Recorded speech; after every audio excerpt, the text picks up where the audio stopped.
This station is now the ultimate power in the universe. Welcome back to Nights of Horror Radio. We play only the smoothest music for you.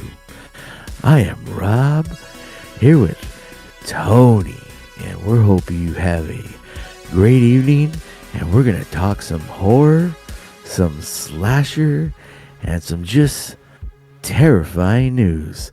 So crank your headphones up and jump right in.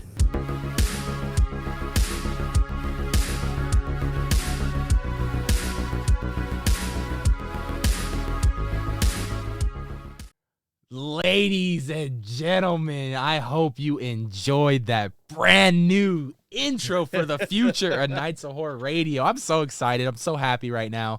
Rob and I were just hyping each other up and having some chats before we went on the air. While Bark at the Moon, shout out tonight's music on Twitch exclusive on YouTube. I have some amazing music by the wonderfully talented White Bat Audio. So go check them out. Go support the artist. Highly suggest it. But tonight on Twitch, we have the music of Ozzy Osbourne, from Black Sabbath to Ozzy Osbourne. So much going on in the world of horror and haunt as of late, and we have a lot to talk about. One of my favorite things to do with Rob every single time we do a stream, specifically like we're doing tonight, is speculations. Rob and I have such a blast doing speculation Nights of Horror Radio episodes because we like to get creative. We like to get outside the box, throw in some fan theories, throw in some fantasy booking in a sense. But it's always fun to hear what we think, what's going on in the brains as we look at these maps. HNNIghtmares, if you don't know, has released volume 1.1 of the 2025 speculation map, and I cannot wait. I've browsed the web. I've had my own theories as to what these could possibly mean. Now, if you know HNNIghtmares loves to give us pictures, right, Rob? Yes, they do. Yes, they do. That is the love their pictures. The new trend now, I guess. The pictures is the big thing, and I'm going to share the screen here for a second. Let me get us readjusted here for night. So I got a little prepared tonight, if you will. So we ready tonight. We are ready tonight. I am having issues again with that. Okay, here we go. I mean, that's part of being ready, is we're ready for issues. Issues pop up. Issues always pop up on the show. So today's show topics, obviously, we're going to talk about HNNIghtmares Speculation Map Volume 1, like we just said. They have a Hollywood version and an Orlando version. For the purposes of Rob and I both living in Southern California, we are going to be talking about the Hollywood edition. Yes. And then we are going to be talking about some Knott's Scary Farm 2025 construction is well underway in the backlot area, specifically the Bloodlines area. The former Bloodlines location now has gone vertical outside. Don't know what it's going to be yet. We haven't had any official announcements. I can tell you this. I already have my season pass for 2025, so ready to go. I got to wait till I'm not a pass holder, so I got to wait until they go on sale for us commoners. So it's definitely it's going to be an exciting season so far. There's a lot of hype behind this season. So definitely some hot news to talk about. That's what we're going to be kicking off the show with, to get it out of the way, because I know HNNIghtmares Speculation Map might take us a minute. It might even be the whole show. We might not even get to what we're going to talk about. So the next bit of news is, if we have the extra time, if we don't go overboard with the HNNIghtmares Speculation Map, the next bit of news is going to be covering the boatload of horror news we've got coming out of right now. Breaking news, actually, coming out of CinemaCon going on right now. Sony had their panels already. Lionsgate had a panel. Warner Brothers had their panel. Universal Pictures had their panel. I think another major studio had their panel today. But a lot of horror news coming out of CinemaCon that I want to talk to you about, especially since you and I have been doing Real Talk again thought I could Yeah. bring the horror elements over here on Nights of Horror Radio, and we can further talk about them even more on Real Talk for a little bit extended version. So just kind of glance over them and see what we got coming. But if anyone's familiar with CinemaCon is a convention where all the biggest names in the industry come together and preview pretty much what movies are coming out pretty much in the next year or two, or the future, foreseeable future of the slate. So it's a big convention, a lot of celebrations, a lot of sneak peeks that you can only get at that convention, exclusive trailers, exclusive looks at just upcoming movies that you can only see at CinemaCon. Other than that, Five Nights at Freddy's 2 dropped the trailer today, courtesy of CinemaCon. That's about the only trailer that I've seen come out of CinemaCon, so super stoked for that, which is going to, the reason why I brought that up is because that is going to go into our first topic of the day, which is the HNNIghtmares 2025 Speculation Map, Volume 1 from Hollywood. So, Yeah. Five Nights at Freddy's. I want to kick that off right away, right? Let's do it. Let me go to this next slide right here and get us both in a good frame. How do I? What am I doing? Okay. So what we're looking at with, of course, this new map right here. We got a lot of things going down. We got a film strip with blood on it. We have a doll. We have an unknown at the Mummy. A magnifying glass with the ghost in Soundstage 12. We have a thumbs up in Soundstage 15. We have a security camera at the T-pad. We have another unknown for the Terror Tram. We have two what look like either orange bags, trash bags, or potato bags. We can kind of agree on that, right? Yeah, some kind of bag. Some kind of bag of some sort. Looks like a kind of heavy, something with heavy duty in it, which is H lot T2, which is the Curious George area. And it looks like we have, is that like a mountain or is that a hat? I feel like that's like a hat, like one of those like those farmer kind of hats. Okay, like a straw hat, like a Yeah, from like a almost scarecrow. like a straw hat, like from like on Yeah. a scarecrow or something. Okay. All right. And then, of course, for our 3 scare zones that all say unknown, they're obviously unknown. Show's unknown. It looks like they have a medical symbol with no medical symbol on the Waterworld area, which we can probably assume is going to be Purge, Dangerous Waters again. I mean, I think it's a fan favorite. I think it's one of those things, once you've seen it once, you don't really need to see it again. Okay. That's just my opinion. From what I heard, it was the exact same thing last year as it was the first year. So I'm kind of glad I skipped out on it last year. And then we have the crows. It looks like the murder of crows are coming like back. The murder of crows looks like it's coming back. Yeah, that looks. I was gonna say. I mean, I'm not a big fan of I'm not a big fan of shows. You know, I'm lying. I'm not, like, if I'm going to one place one time, the shows are what I'm gonna skip, because for the most part, you kind of have to figure out what's priority. And for me, like, I only typically go to HHN once, maybe twice. So shows are the last thing I want to do. So unless it's just amazing, like I would go when they had the Bill and Ted. La Bill and Ted, and even I've caught the Jabberwockies, once or twice, just to be able to sit down and enjoy some air conditioning. But yeah, shows aren't really my thing. Okay, that's fair enough. I mean, I was, I was very surprised to see that they were going to bring that back yet again. But it is what it is. I mean, But do you think they do? But do you think they'll change it? Do you think they will bring it, like, just the purge, that's what we're getting, or do you think maybe they'll um switch it up? Because honestly, you could really, and just, I'm not going to the show, but kind of watching, everyone's videos, clips of it. I feel like the show's probably gonna stay the same as far as, like, the story or the format of what they do things, but I feel like they could um put different characters, like a different property in there, and yeah, it may be the same kind of show, but at least give us, like, instead of it being The Purge, it could be you know the I don't you know I don't I just for the lack of something like The Walking Dead. Maybe they do like a Walking Dead Yeah. kind of show, or even just even uh some just another property, like you could like a John Wick kind of thing, where that kind of stunt show kind of thing. So I feel like um yes, easy answer and easy out is, oh, we've done The Purge, let's do The Purge again. But I think that those are very interchangeable, where you can add other properties to that show. Yeah, what's funny is last week we were talking about a little bit about Halloween Horror Nights too, and we were talking about some rumors uh, of potentially Scream coming too. I mean, Yeah. that could be.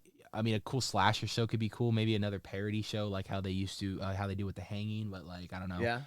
I don't know. Something like that. Yeah. It's a good time right now to kind of slowly reintroduce it, and a lot of people are taking to it. So, it's interesting to see that they're going to do another show there. I do miss that as a maze location, because I did like Yeah. having another maze up there. It felt like a little extra something to do before you left, kind of thing. So that was a really good maze location, especially with that blueprint. Just kind of, if you look at it during the day ops, it's like it's blown Yeah. away that you could fit an entire maze right there. Yeah. Yeah, it could be a number of things. Right now I'm on like a 60%. It's The Purge, like Okay. I until mean, it's and officially that's announced. yeah, it's understandable. Like, that's the first thing I would go to, is like, oh, they've done it already. But and I feel like I'm even higher. I would say it's 80% going to be The Purge again. I would just hope, the person, the inside. But what I really want is to do something new. But it is what it is. Aaron with See what the happens. Aaron with the copy and paste of the there was, I guess, a bot in here trying to sell viewers, and he always copies and pastes and then retypes it out and sends it. I do apologize. I didn't have the chat on right now. I do have chat on now, so I could see everyone typing. Anyone who's here tonight for Nights of Horror Radio, thank you so much. If you're just Yes. joining us here on Nights of Horror Radio, we are talking the latest in haunt and horror news and rumors, speculation. And right now we're talking Halloween Horror Nights 2025. HN Nightmares dropped a new speculation map. I think it was Monday, right? It was Monday, I think it was. Yeah, I think so. Yeah, yeah. On Monday for both Orlando and Hollywood, Volume 1. So we're kind of just looking at it, giving our thoughts and opinions, and giving guesses, speculations as to what these properties could be. Let's start off. We're gonna go from we'll go clockwise from the film strip all the way to the hat. How about that? All right, let's do it. Sound good? All right, cool. Sounds good. All right. How did I get out of there? We go. So let's start right here with the bloody film strip. Rob, I mean, it only Go makes it makes Go ahead. sense, right? It makes Yeah, sense. Go ahead. Yeah. It's obviously, I think for a lot of people, and myself included, Scream. Okay. I'm not there with you. But go ahead. I think Scream, because obviously the whole kind of, and I got two of the biggest fucking Scream fans, one in the chat and one in front of me, and you guys can both attest to this. Evidently, Scream, it's a metaverse, essentially. It's a social Right. commentary on slasher films while being a slasher film. It follows the horror movie tropes, everything like that. Randy's real big on that. Scream 2 comes around, Randy explains the sequel rules. I think in the third movie, he's a videotape, and he explains, if it ever went to a trilogy, he explains the trilogy rules, and it's it's a whole thing. It's a social commentary on, of course, the how much a downward slope slasher and horror films were going at the time when Wes Craven made that film. With the whole Scream universe, I just watched a whole video on this too. I watched this guy who does history videos, and he did a whole video of just the Stab universe within Scream, and all the, like, the timeline and everything of how many movies they've made and all that. So Stab, obviously in movie for Scream, and Right. it's based off the murders and everything. So it's like a movie within a movie. It's a meta. It's all confusing. But Yeah. what I'm getting at is film strip, blood. Every fucking killer is always trying to start another thing of killing so they can make, essentially, the message of the movies are usually either revenge to actually personally towards someone, or someone's trying to do another set of killings so they can make another stab movie that's actually fucking good. Yeah. It's from what I've understand watching these history of videos. And it makes a lot of sense when you watch Scream 5. That's exactly what they were trying to do. They were saying all the other stab movies were stupid and shit. They wanted to do what essentially Scream 5 did, bring back the franchise and take it back to its roots. So, you know, film strip is there, stab, you know, Scream, and the blood. Scream does get pretty fucking bloody and gory at times. Yeah. You are correct. I think now more than ever, and I think with practically everyone and their mom either in Avengers Doomsday or in Scream fucking 7, you know, it's the time. The time is now, right now, especially if you want to try to save Scream 7 even more. This is how you promote it at Halloween Horror Nights. The fans have been wanting it. It has not been at the event since 2011. That's over, what now? 10 years? Like over 10 years for sure. Over 10 years. Over 10 15 years. years now? Yeah, something like that. 14 years. 13, yeah. But, you know, it's 14 years. We haven't seen Scream at Halloween Horror Nights. You know, so I think it's due. I think they finally got this right shit settled with Paramount. I think that's the only reason why they've been making these movies. If Paramount's cool with it, because Paramount ain't doing a fucking haunt, so. True. I hope Scream does come, but I am not, and this is I don't want to take credit for this. And then we go on opening night, and Nev Campbell's there, and you can walk through the maze with Nev Campbell, bro. I'm like, Nev, my first love. I love you. my wife and I agreed. You're the one hall pass. She said it's okay. Okay. Refocus. Nev Campbell and Scream. Yeah. Okay. So I'm not gonna steal this idea. I forgot where I heard it from, and then I looked into it. I saw the symbols and not symbols, but logo. This with the film strip and the blood, I'm going to go with because we've had them before, or not? Yeah, we've had them before. We've had, from my knowledge, one at least, from Orlando. And now I'm gonna mix it up with the one at Knott's, but not Cinema Slasher, Slaughter Cinema. Slaughter Cinema, bro. Slaughter Cinema. Fucking want that here. Yeah, that and we've seen the Orlando houses that like Scarecrow came over here. Phenomenal. Everyone loved it. Not, you know, I feel like anyone I talked to that year had it very, very high. Top 3, you know, that year on their list. For me, I'm pretty sure I had it at number 1. So we see that, you know, there's at least for that maze specifically, the Scarecrow, the Reaping, it was successful. So there's no reason why we couldn't get another one of Orlando's houses, bring it over, and make it just as successful. So I am thinking, again, just with the movie reel, Slaughter Cinema. You know what? And okay, obviously this one's taking place in the Walking Dead venue. The UBE venue, which is formerly the Walking Dead. Yeah. This is I think it would be a good spot for either, to be honest with you. Okay. A solid spot for either. You look at a movie like Scream, this is essentially a soundstage.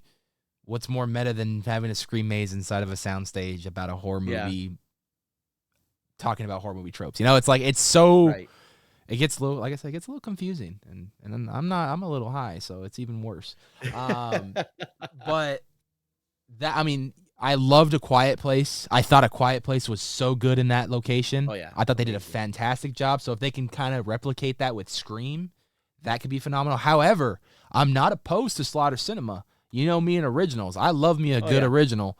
And for sure. I'm a huge fan of those Slaughter Cinema mazes that they did 1 and 2.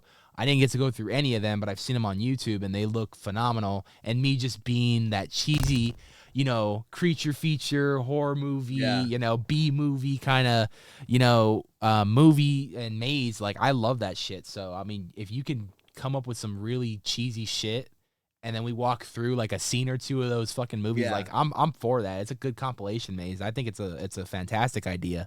I think that's a great one too. So I mean, right now the speculation for Nights of Horror is either Scream or Slaughter Cinema, and I think that's what we're going based off that first one. Then, Parisian Courtyard, great location. Enjoy the stream. I'll be lurking. A Netflix series just dropped that I've been hyped for. Gonna go binge. Aaron, you go binge it. Appreciate you. Parisian Courtyard, the doll. Yes. I'm thinking it's a Monsteros 3, Okay. but with another like urban legend that has something to do with dolls. And I feel like that's a good fear for a lot of people. That there's a phobia for that out there. I know one person in specific who I would love to walk through this maze with. But yeah, I think you need to capitalize on a third Monsteros. 1 was great. I thought 2 was better than 1. Keep going. But okay, I mean, my only thing about if you're gonna keep going, know when to stop though. The only reason I say that, I love the Universal monsters, but there's been I think a little bit more misses than there has been hits with that. I may be wrong. I got to go back and kind of look at all of them, but it's just there's the last couple of years. I liked last year because of the story aspect. Casting wise, I never really saw anybody in certain places, so that was a bummer. Yeah. But no one to quit. That's a whole we could go off on a whole other tangent of that. But for this one, I wasn't the biggest fan of the Monsteros house last year. I thought it was okay, and I think that just has to do with me more having like I want different lore, like different cultures kind of. And I've been saying this like maybe like some kind of Aztec culture or like Amazon or some kind of African culture, their lore, their mythos of and not nothing against Murdy. Murdy is amazing at what he does, but and I hear John over our good buddy John over at the hotline kind of say this, to bring in someone else from that culture to kind of help build a house from just whatever you're gonna do. It doesn't have to be uh you know like Latin or wherever you're gonna bring that story from. Bring someone who's kind of in that culture over to kind of just have I guess some more authentic base of it. But I will. I don't speak Spanish, and I'm horrible I at don't either. pronouncing things. But our buddies over Chris and Crystal, they put out a reel, and I don't know how to say it in Spanish. They are very fluent and amazing in Spanish, but it's called there's this island called the Island of Dolls, and the I way heard they of said that. it in Spanish. So I when I was listening to him talk about this, and I was like, oh wow, like if they bring something like that, that seems interesting. I don't know the whole lore of it, but just the way he was describing it, I said if they bring something like that, that seems different than like what we've had, like El Cucuy and the death, and that seems a little different. So I feel like even though it might be in the same lane as the previous houses, it might be veer a little to have a little twist and a little different to make it kind of keep it fresh, but still like in the monstrous world. I agree. I think it could be and you talked about the Island of Dolls. It's no secret, especially if you go to Midsummer Scream every single year and sit in the HHN panel. it's no secret Murdy does do a lot of browsing and research, especially if you went Right. to Halloween Horror Nights in 2018 when they first introduced the Universal Monsters. The entire opening graveyard scene was inspired by a graveyard in Paris that is filled with graffiti art and everything. That was the Right. inspiration for that graffiti art style cemetery that you walk through in the beginning of that maze in 2018. Fast forward, all these years later, and he, you see all of his influences, all of his research, all the pictures that he pulls and everything. I don't imagine. I imagine that he's obviously already looked, and they're probably already. If this is coming, he's probably done his research. He's probably looked at it. He's Right. probably watched documentaries on it just to get any visuals he can on it. Send them over to Chris Williams, and then they come up with their art design for the overall aesthetic of the mazes. So yeah, I think this one could be obviously another banger in the Monsteros saga. Now will actually Yeah. become a trilogy. So yeah, And it's great. It's great real estate too. Like right, the Parisian Courtyard. I mean, man, they've had really for the space. They've had really awesome houses there. Yeah, Like not even aside from the Monteros houses, dude, they've Bride of had Frankenstein really lives. yeah. I mean, even when they put La Llorona. uh La Llorona there, like it was Yeah. just like they do a phenomenal job in that area. Oh, it's always a great area. They've had Halloween there, El Cucuy there. They've had Dracula Untold there. Like so many great fucking They properties even there. if I'm maybe I don't know if I'm mistaken, but they even had the first Universal Monsters house Yeah, there. first Universal Yeah, Monsters house was there. yeah, That's where it was. That they used the whole courtyard though, because that graveyard scene. Remember, it was so yeah, big, and then you yeah. walk through a scene with Frankenstein holding the little girl, and then the Wolfman popped out, and then you Right. walked out to the main facade of the castle burning with the angry mob, and then that's when the maze started. So I was like, this is a That little was cool. yeah, Yeah, I like when they do very stuff like cool, that. very cool. So yeah, it's going to be an interesting to see what they do, especially. And you talked about the theming of it. They already have the Dia de los Muertos set up in the actual courtyard with all the, Yeah, all the symbolism, all the, the beers and everything. So the culture all fits in with what they do in right. that area. So I'm a huge fan of it. La Llorona's always in there. She's walking around like she owns the place. She does own the joint. That's her area right Yeah, there. She owns they that do. shit. There's a few of They got those characters The that they're doing. Modelo Yeah, skull candy. Yeah. the Skull Candy. Yeah, They're they got a few in there that they do. They're always in there hyping everyone up and doing a rotating really it, good yeah. job. Yeah. Every time I see the Modelo one, I'm like, it's Modelo time. Oh man. All right. The Mummy Unknown. So the one thing I have noticed on this speculation map is I don't see any references to the Universal Monsters at all. Yeah. So I'm gonna take a guess here, right here, that a Universal Monsters maze is probably gonna go in the Mummy queue. It wouldn't be the first time a Universal Monsters Okay. maze went into the Mummy queue. If you do remember, in 2000 and I believe 22, Oh, 22? yeah, Was it 22? Legends Collide, Yeah, or is yeah, that yeah. I think that was 23? 24, 23. It was 23. 23. It wasn't last 23. year, it was the year before. Yeah, 23 Legends Collide was in the Mummy location. I actually thought it was a solid maze. A lot of people did not like it, I guess. I thought the visuals were great. I know that there were some nights there was, later in the season, scare actors started not being there as much. They move them all around and stuff. But I enjoyed it. I thought the times that I went through it, I thought the story was great. I thought Anubis looked cool. I thought the sets looked awesome. Like to really immerse you into that whole world was really, Oh, really yeah. cool. So and it's Mummy location, again, another location in my opinion that doesn't disappoint when it comes to a maze being put there. Oh, yeah. I really do feel like when it comes to these iconic locations, maybe it comes down to a space issue where that's why these mazes are somewhat better than usually other mazes. The first Exorcist was there the first time around. The Shining was there. Trick or Treat was there. Killer Clowns from Outer Yeah. Space the first time around was there. Yeah. That was the Killer Clowns, like with the tent and everything. Like they did a really, really that good first job time around was right there. Yeah. so beautiful. 2019, solid fucking year. Even they had the Texas Chainsaw Texas Chainsaw Massacre back when the Massacre was there. return for 21, I Yeah. think, right? Yeah. Yeah, so many great fucking mazes that went there. Dead Exposure was there last year. So Evil Dead was there too. I think Evil Dead was there. Yeah, back in 2012 or 13, I think. Yeah, Yeah, yeah, I didn't get to go through there. it, but Oh yeah, it was awesome. yeah. I don't know. The girl with the she had like the flick tongue, looked so creepy. Oh yeah, she was cutting her Yeah, tongue off and shit. yeah. Yeah, I watched the walkthrough, bro. I Good so times, regret not good going times. through that one. I was there, Were and you it was scared? horrifying. You scared?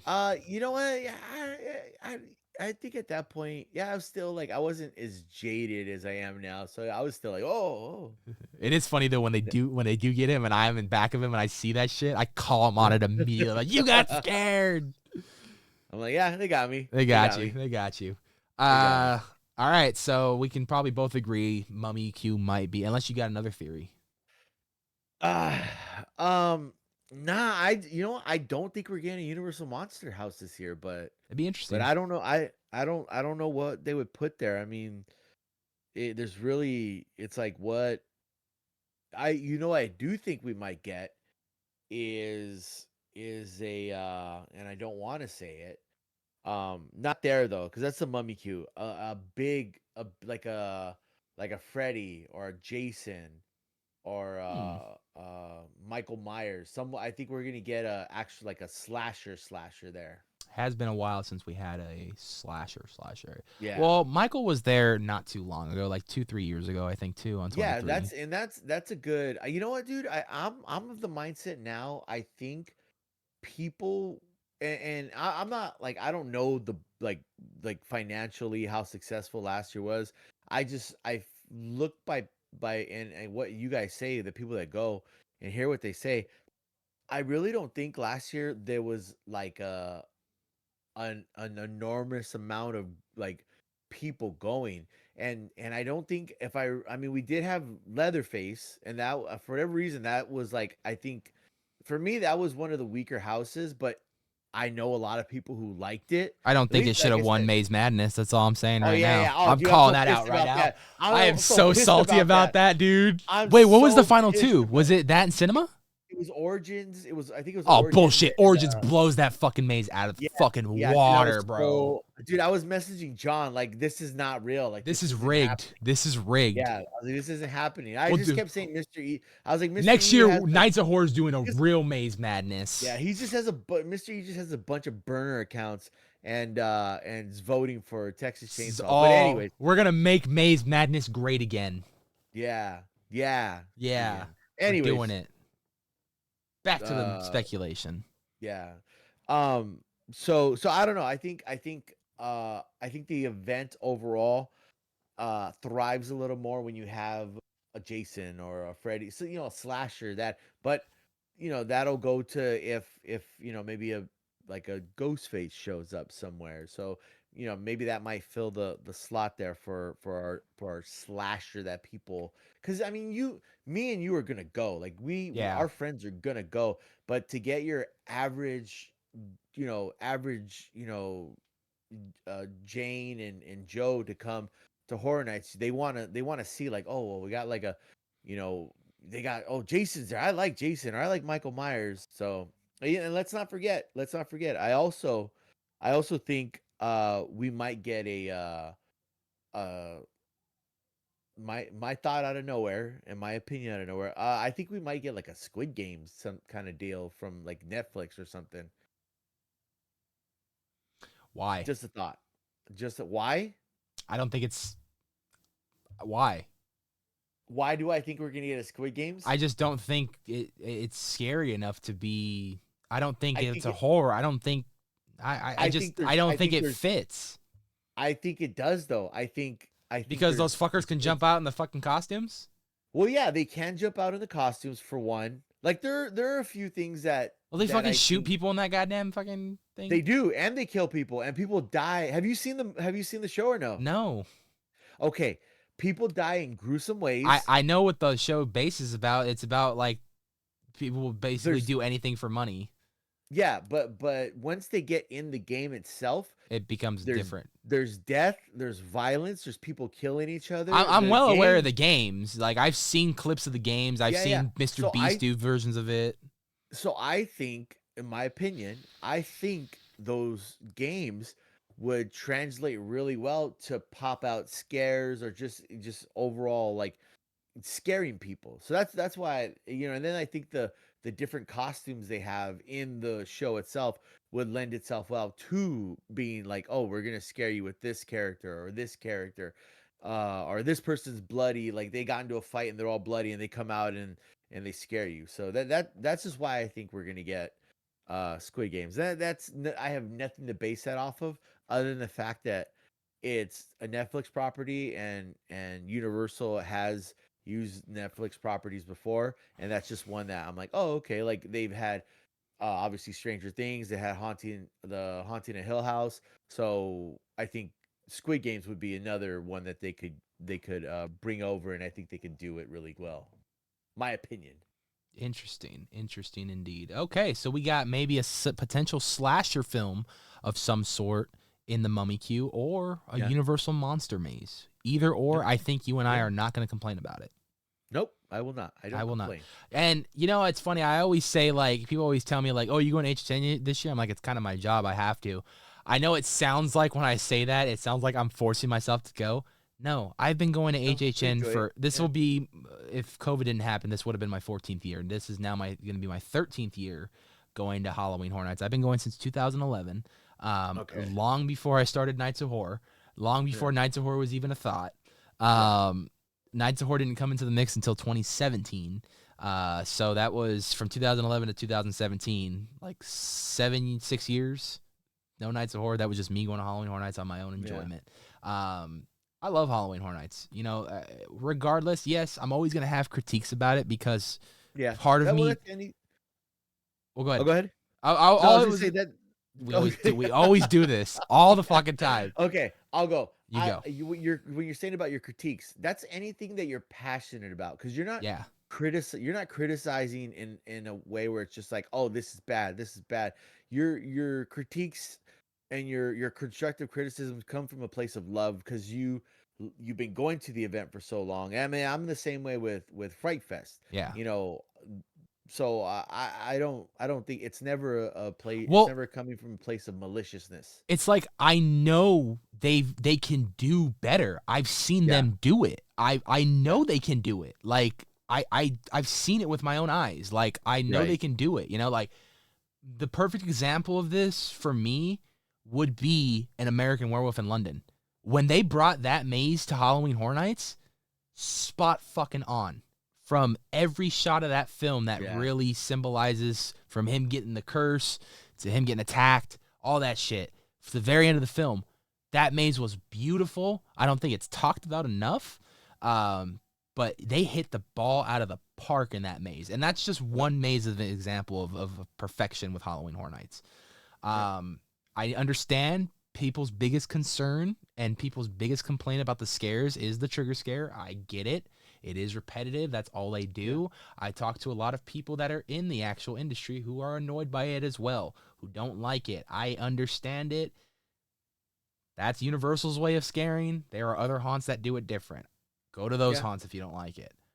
But I love Halloween Horror Nights, because Halloween Horror Nights, to me, when I was a kid wanting to go, was they are taking my favorite horror films and immersing me into those and putting me right smack in the middle.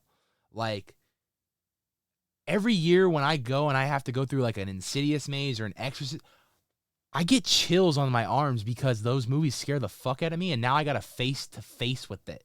Like, no other theme park, no other haunt so far can do what Halloween Horror Nights does. I will still go on record and say, though, Knott's Scary Farm is my all-time favorite haunt, just because of it's not Scary Farm. It's the original. But Halloween Horror Nights always has a special place in my heart. I know they can do better. I've seen them do better. If it's a budget issue, then you need to shift things around where everything is equal and everything looks equally beautiful. Like, I don't want like 4 or 3 of the top mazes being absolutely outstanding, and I go through the other mazes and they're all black walls. Like, I know you guys can do better. I've seen you do better. From what I hear, this year is supposed to really go back to the roots of the horror and the scares, all that stuff. So we'll see what happens. I mean, John Murdy said we may be going to have to go to therapy. I want to be checked into therapy by how disturbed I was with this event. I'm not even joking. Like, bring that scare factor back. I want to be fucking. I haven't seen Tony in a few weeks. He's in therapy. Yeah. Horror Nights. I want Rob to do the show by himself and have to report what's going on with me in therapy. Maybe I come on for like a few minutes as a guest and give you my fucking weekly report in therapy. Just like in a dark room, just like twitching around and shit. Like I want that. Give me that at Halloween Horror Nights. John Murdy. Yeah. So, all right, we're gonna do the Soundstage 12, and then we're gonna take a quick music break at the 45-minute mark. But here we go. Eyeglass with the little ghost symbol. Now, I don't know. This is another one that has been wanting to come to Halloween Horror Nights for so many years. It almost happened at one point. It got pulled last minute in 2017. And that is a speculation that I'm hearing all across social media, so I can't even take credit for this one. This is a lot of people's speculation that I've read. A lot of people think it could be potentially The Conjuring. Now, okay. I know Conjuring has been something John Murdy's probably wanted to tackle for some time. I know that a lot of the fans wanted to see what a Halloween Horror Nights Conjuring maze would look like because they are so good at what they do. And I know the biggest issue has always been Warner Brothers. Now, let's look back at last year. Six Flags Fright Fest Extreme specifically. Extreme. Well, was it though? I think Scott just made a video on that, so you can go watch his takes and what they need to change for 2025 and some speculations. I think it's out now, so go check out that video. However, I think that was probably their strongest maze at Extreme, and even what I saw on YouTube wasn't that good. You have a different opinion on this. You're a little bit more opinionated. I know. I don't even think you got to go through it, right? No. I got to go through. The Conjuring. It was all the other ones I didn't get to go through. That was the only one that was ready that night. Oh man, no. Yeah, no. I mean, I thought I went. I went. There was because they've had it 2 years now. No, it's been 2 years. I have, yeah, because I did Conjuring 1 the year before. It was Conjuring and Saw that they had the first year, and then last year it was the Conjuring universe. Yeah, so I went through it the first year. I thought it was really good. And now keep in mind, I'm not comparing it to Horror Nights, whole other thing. But for Six Flags, I was like, hey, I think they did a really good job with this. So that I'll say that's what I will say about The Conjuring. Now, I was fortunate enough to go through a few times, and not every time was a I got all the scares or everything, but I would say at least twice out of the times that the many times I went through, I thought it was good. I thought it was really good. I more enjoyed the first year as opposed to the second year. I think the second year was a little fall off, but the first year I was like, this is a really good house for Six Flags. But I mean, if we get it at Horror Nights, obviously Horror Nights, their budget's way different, and they can do so much more. So I mean, if that's, I haven't heard that for this. I mean, I've obviously heard Conjuring. That's like not so much as bad as Scream, but like Conjuring, I feel like belongs at Horror Nights and the right, all that rights and stuff. That it's easy for us to just be like, oh well, why can't we just get it? But I hope it does come. That would be cool to have it. I don't think that's what that symbol means, but I hope you're all right. What's your educated guess for this one? Educated guess. So this is what I think. Reach with me here. Reach for the stars with me here. This is where there you go. This is where I believe we are getting in Joe Hendry. Yes. Joe Hendry, the maze. Joe Hendry. All you got to do is say his name and he pops out. Yeah. Well, that's the scare factor. He's here. He's here. Then you go in the next room. Joe Hendry. Hey, he's here too. Yeah. So we have the little magnifying glass. We have a ghost. And for me, I think throughout these movies, they're always trying to figure out who's behind the ghost face. You think that one's Scream? So I think this one is Scream. That was another theory that I did see for that one too. A lot of people were saying either the magnifying glass or the bloody strip could be Scream. When you brought up Cinema Slaughter, that was also something that was on my mind. I think you just kind of triggered it to like maybe like me rethink about that. I was like, oh shit, yeah, that was that too. If you look at the real, like if you look at like the real and the logo and everything, it kind of. Yeah, that'd mean if that's true, then with Cinema Slaughter at least, that mean Parisian, Walking Dead location, and Curious George Lot T1 would be 3 original mazes. I think that'd be like the most original mazes we've ever gotten at the event at once. I mean, that to me, I love it. Yeah. I'm a fan. I'm a sucker for a good original, you know, and you could do so much with Slaughter Cinema in Hollywood, especially because you're in Hollywood where they make the movies. If you even wanted to do a step further, you can make the famous icon, the director, make his return in HHN Hollywood after all these fucking years and have him be like the narrator or the guy who's filming all these movies, and you see him throughout the maze. Just throwing it out there, Murdy. It's never too late to add in the director real quick. Just pencil him in and little have him narrate as we go through each thing. You know, I'm just saying. There you go. Could be good. We could do Hollywood's version of Slaughter Cinema. That's how you make it unique and original, and yours as well. Your own version of Slaughter Cinema. I like the idea as Ghostface Scream for Soundstage 12. So we're looking at either Scream or The Conjuring. Both controversial titles when it comes to the discussion of Halloween Horror Nights, especially in both Orlando and Hollywood. Properties that fans have wanted for many, many years.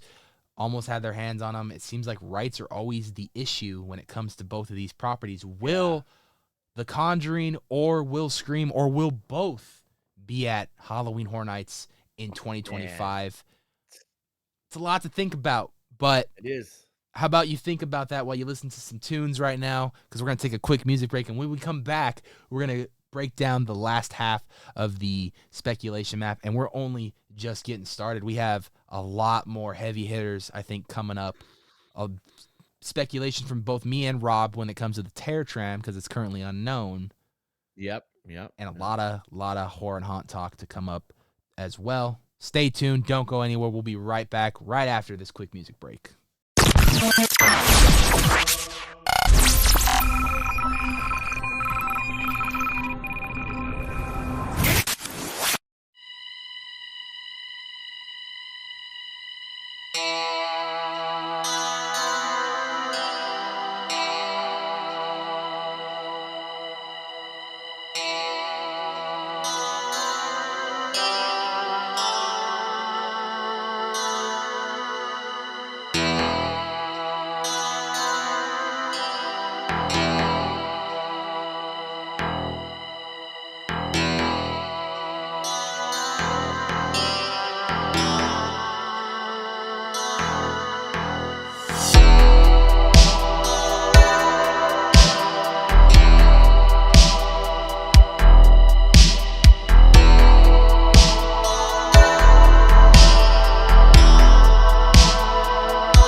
Welcome back to Nights of Horror Radio.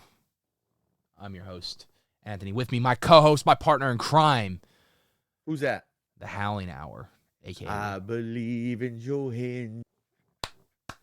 Rob, can you feel it? It is WrestleMania season, baby. He's right there. He's in my closet. He's in the closet. He's got the TNA World Championship and everything, He huh? does. Blue shirt and the white Yep, pants. yep. Gotcha. That's classic Joe Hendry. He's taking off his shirt. This is weird. Oh, I think he's gonna fight you, bro. He's gonna fight me. Yeah. At least have him put the title on. You can get a title shot. I will. And you'll be my title for his title. You could be the TNA World Champion, bro, and then go to TNA and work with Tommy Dreamer and all that shit. I could. Nick Nemeth. You can fight Nick Nemeth. Yeah, I'll fight them all. Fight them all. Fight Tommy Dreamer. Hey, bro. I don't know if you want to go there, bro. You're a little extreme. I'm pretty sure I have met Tommy Dreamer. You met Dreamer? I met Dreamer at Bar Wrestling. I'm trying to meet him. Did he used to perform? Yeah. He was still. It was like his last, I think, year where before. I think he stopped wrestling. But then he started the House of Hard. Remember House of Hardcore? Yeah, House of Hardcore. Yeah. That was his. That was all his promotion. He did that for a little bit. Why did they take that away? I don't know. Maybe he could. Oh well, he is now the talent relations for TNA. So he's behind the scenes at TNA now. But yeah, WrestleMania season is here, bro. I am so excited. 2 weeks, Las Vegas. I'll be there. I'll be out there. I know you'll be on your couch, fucking cheering. I'll be watching. You'll be watching. Best seat in the house, right there. Yeah, you got front row. Although I did see, is it Money in the Bank? It's gonna be in Los Angeles, probably. Yeah. Yeah. So I might. You might get me off the couch for that. Maybe. Shit. We'll see. Dude, if you go, you gotta let me know, because maybe I gotta call Sammy and be like, hey, Rob's going, I'm going, you're going. I've never seen a Money in the Bank ladder match, so I'm gonna buy one. I have one. Where is it? I have it somewhere. I have it in here. Where'd it go? So you cashed it in and you forgot. No, I know I have it somewhere. I have the gold one though. Robin always says like, "Oh, that's a phone. It's a phone briefcase." I'm like, then why when they hit people does it dent? So it's just that's the way the foam is. She thinks it's foam. Yeah, she legit thinks even the fucking replica ones are foam. They're like a hard plastic, but yeah, the fucking one that's a steel briefcase. Oh yeah, that's a steel briefcase. It's like when people go, wrestling's fake. I'm like, this motherfucker just jumped off a 40-foot ladder. You think that's fake? Yeah. Let me smack you over the head with the chair and see how fake. Let me fucking jump off a ladder and put you through a table. See how you feel afterwards. Yeah. No, I'm so excited, man. There's so much going to be happening in Vegas that weekend on top of WrestleMania and on top of just WWE alone. A lot of indies are going to be out there doing shows. Oh, yeah. WrestleCon is going to be out there. A lot of legends going to be. The Dudley Boys, if you haven't seen this, and I'm pretty sure you have, they just got their Funko Pops, their first ever Funko Pop. It's a dual pack, and it's a Hall of Fame edition. That's dope. Yeah, they're going to be at WrestleCon for the first time ever signing the Funko Pops. So Busted Open's going to be out there all weekend. They're doing a masterclass with Ric Flair on Thursday. That would have been so cool to see. And then they're doing their party on Saturday at the Wynn Hotel. I'm going to try to go to that, but we'll see what happens. All right. Everybody's like, stop talking about fucking wrestling. I'm excited. I'm sorry. I'm just excited. Stop talking about this wrestling. I'm going to talk a little about wrestling. All right. Back to the speculation of Halloween Horror Nights. We are here at the good old thumbs up. And when I look at this thumbs up, only one thing comes to mind. Hitchhiker. They're doing Texas Chainsaw Massacre 3 Electric Boogaloo. Yes. They're doing Hitchhiker. Hitchhiker's Guide to the Universe. That's what they're doing. Yes, that's what they're doing. Good call. Fallout. Now, again, I can kind of see the horror elements with Fallout.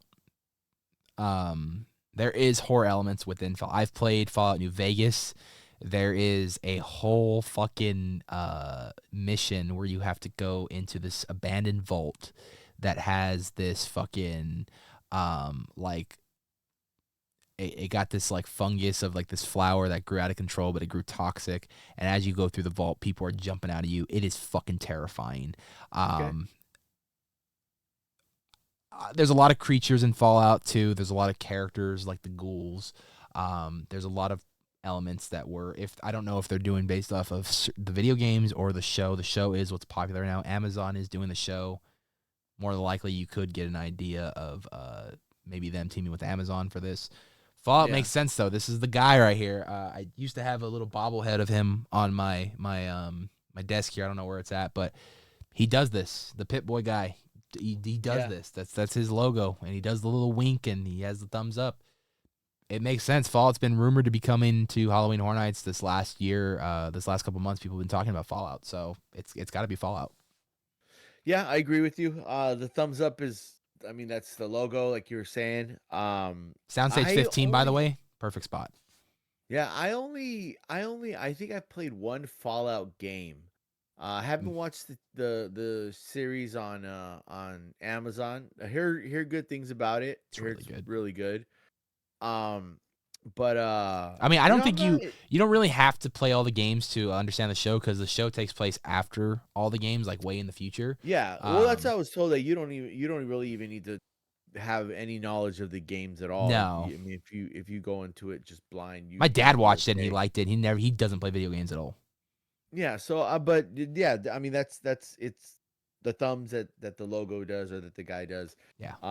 You know, I saw it. If it's not Fallout, I'd be really surprised. You know, again, it could be Hitchhiker's Guide to the Galaxy. So. It's The Weeknd again. Yeah. Electric Boogaloo, Part 4. It's his new album, Thumbs Up. Yeah. Yeah, I mean, it's gotta be something weird, like, oh, thumbs up but sideways, or something. Yeah, like that. There you go. No, yeah, I think it could be great. Soundstage 15 is perfect for it, especially if you were to start the facade with a giant vault that's open and you're going into the vault. Yeah. You know what I mean? And then it starts from there. It'd be a lot of fun. New Vegas is the only one that I've played and beaten to completion. Okay. Which, ironically, I'm glad I did, because Season 2 is going to be about New Vegas. And if you have been living under a rock on social media lately, they have been showing a lot of footage of people, because they're filming in Los Angeles. They built New Vegas in Los Angeles. And they did that because I think the fires did destroy their studio that they were going to film at. So they built in Los Angeles. And so people are driving around Los Angeles right now and filming videos of all the sets and everything.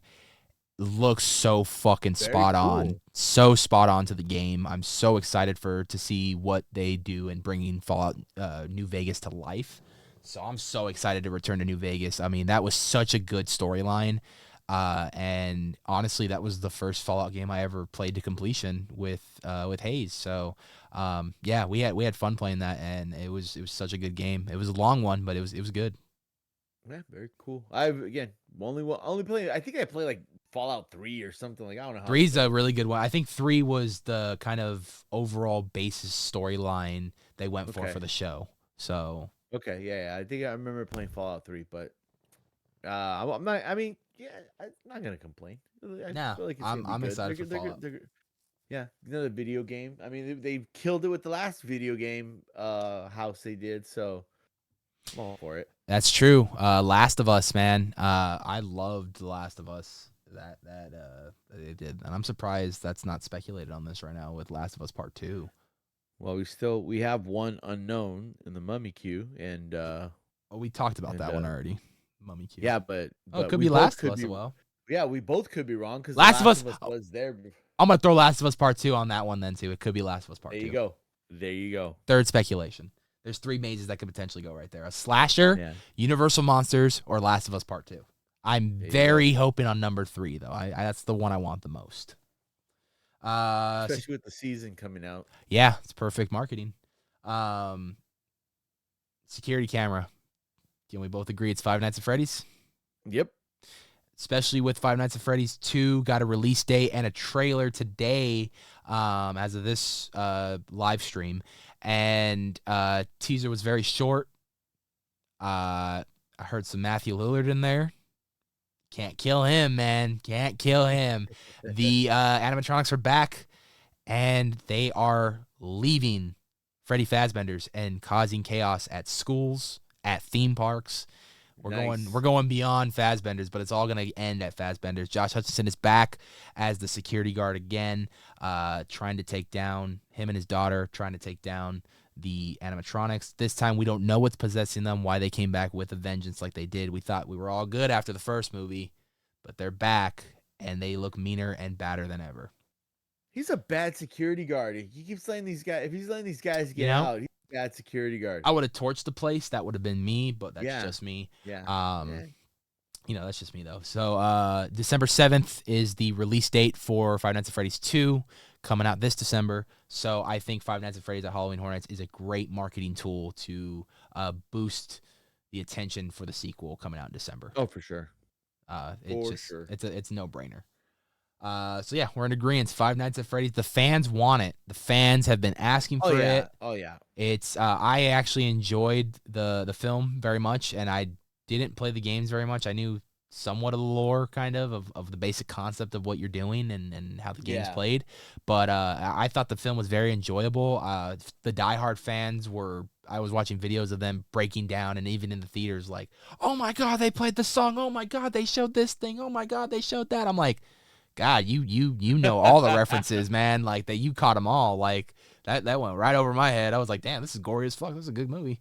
But yeah, Five Nights at Freddy's, man. I know a lot of people want this one, and I think this one be where Killer Clowns has been, where Texas Chainsaw Massacre has been, where Holidays in Hell has been.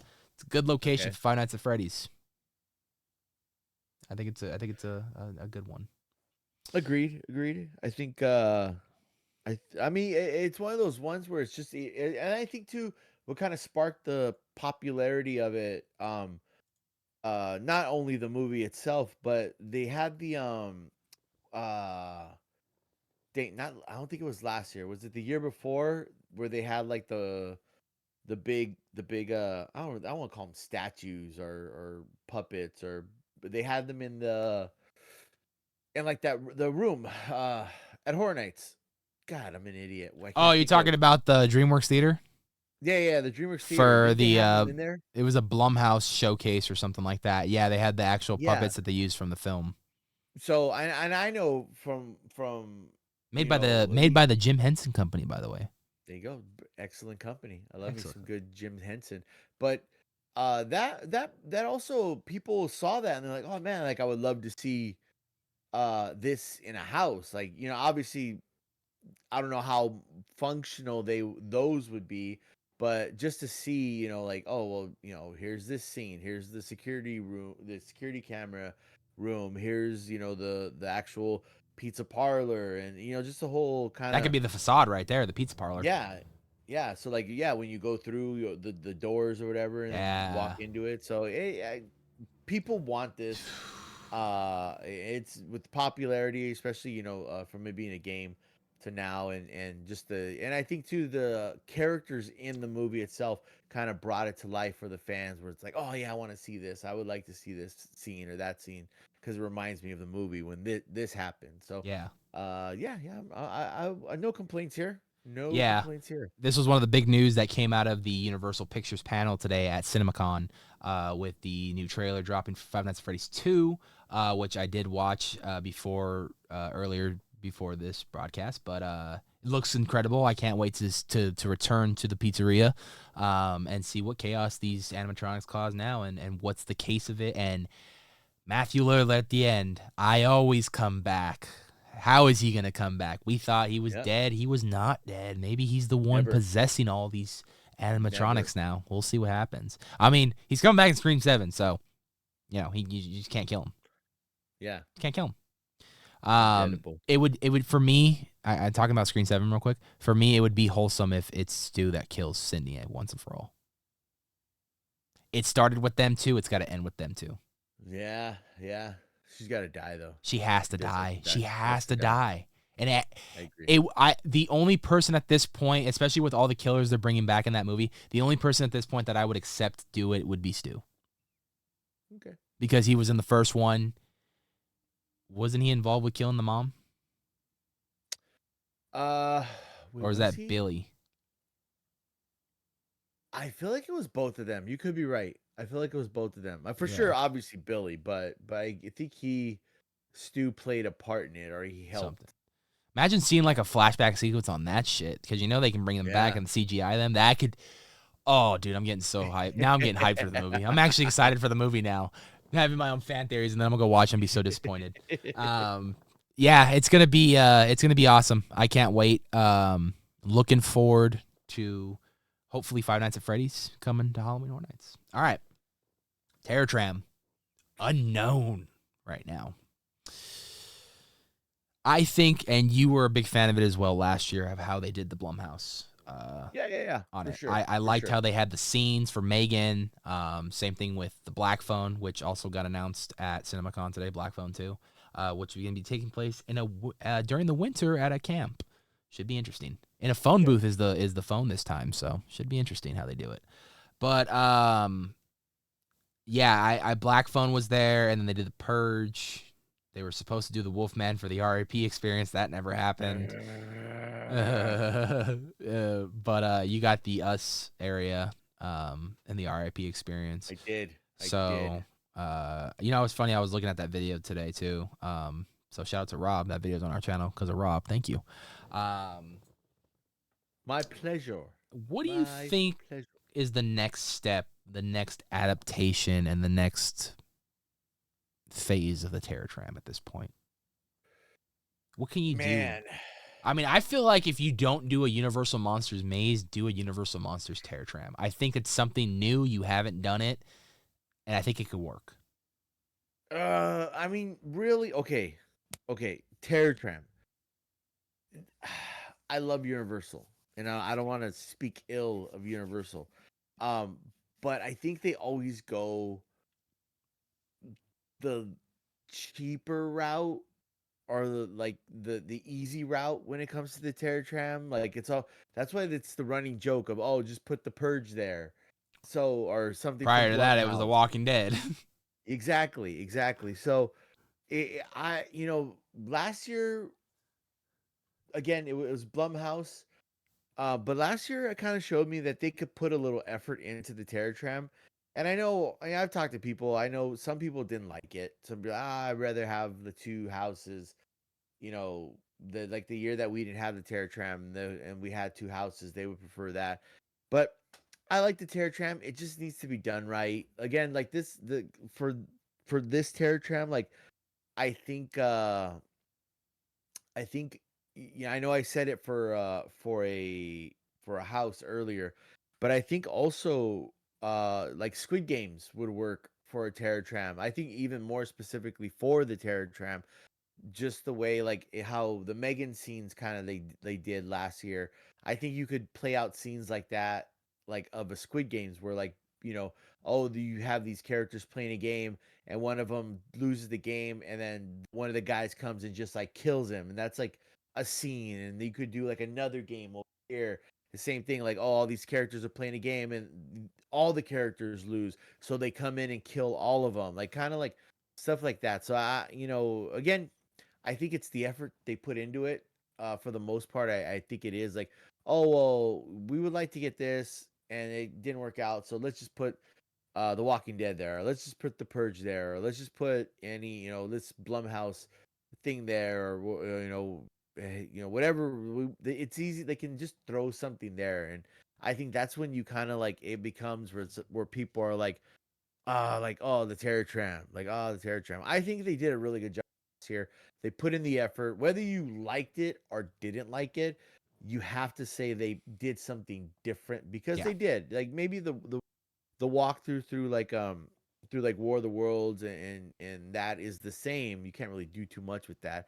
But for the beginning part, I think they did a good job with changing it up. So I'm not gonna complain about that. I think give us other properties in there.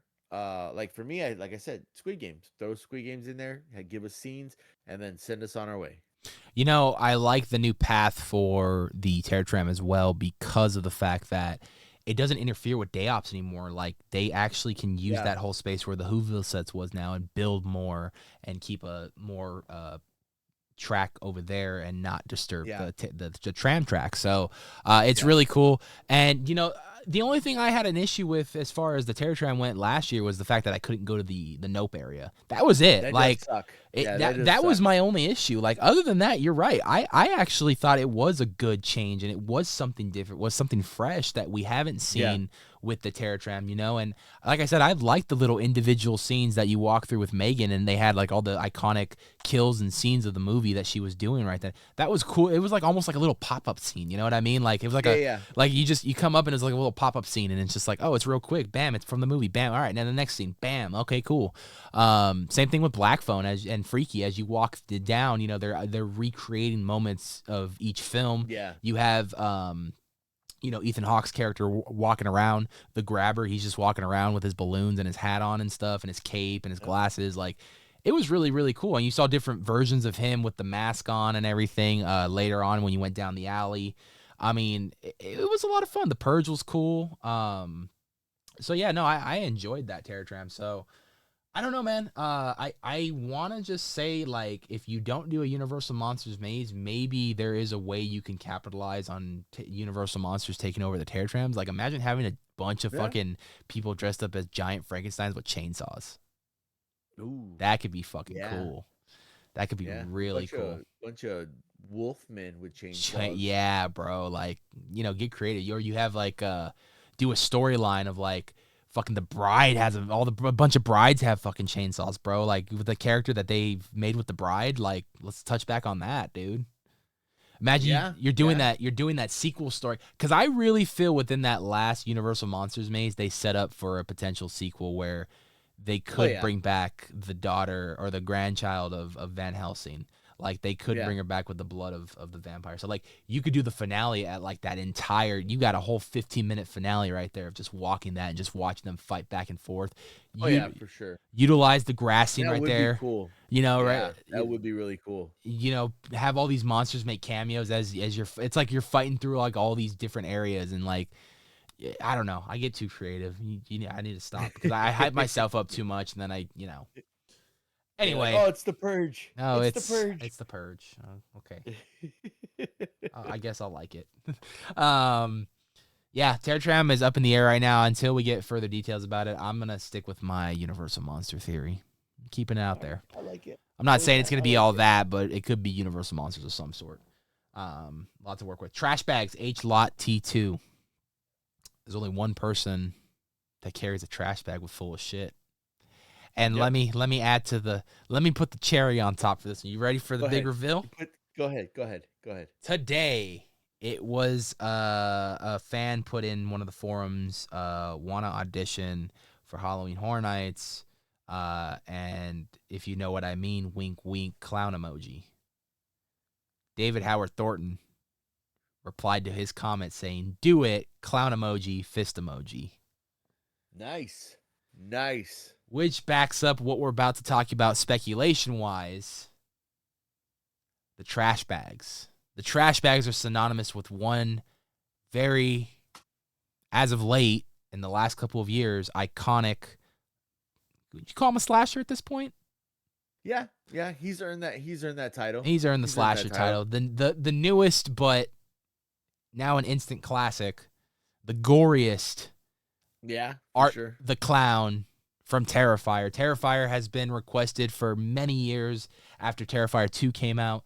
It blew up, I think so, because when Terrifier 1 came out, not a lot of people were talking about it. I remember I watched it during the pandemic for the first time, was fucking disturbed but blown away at what I saw.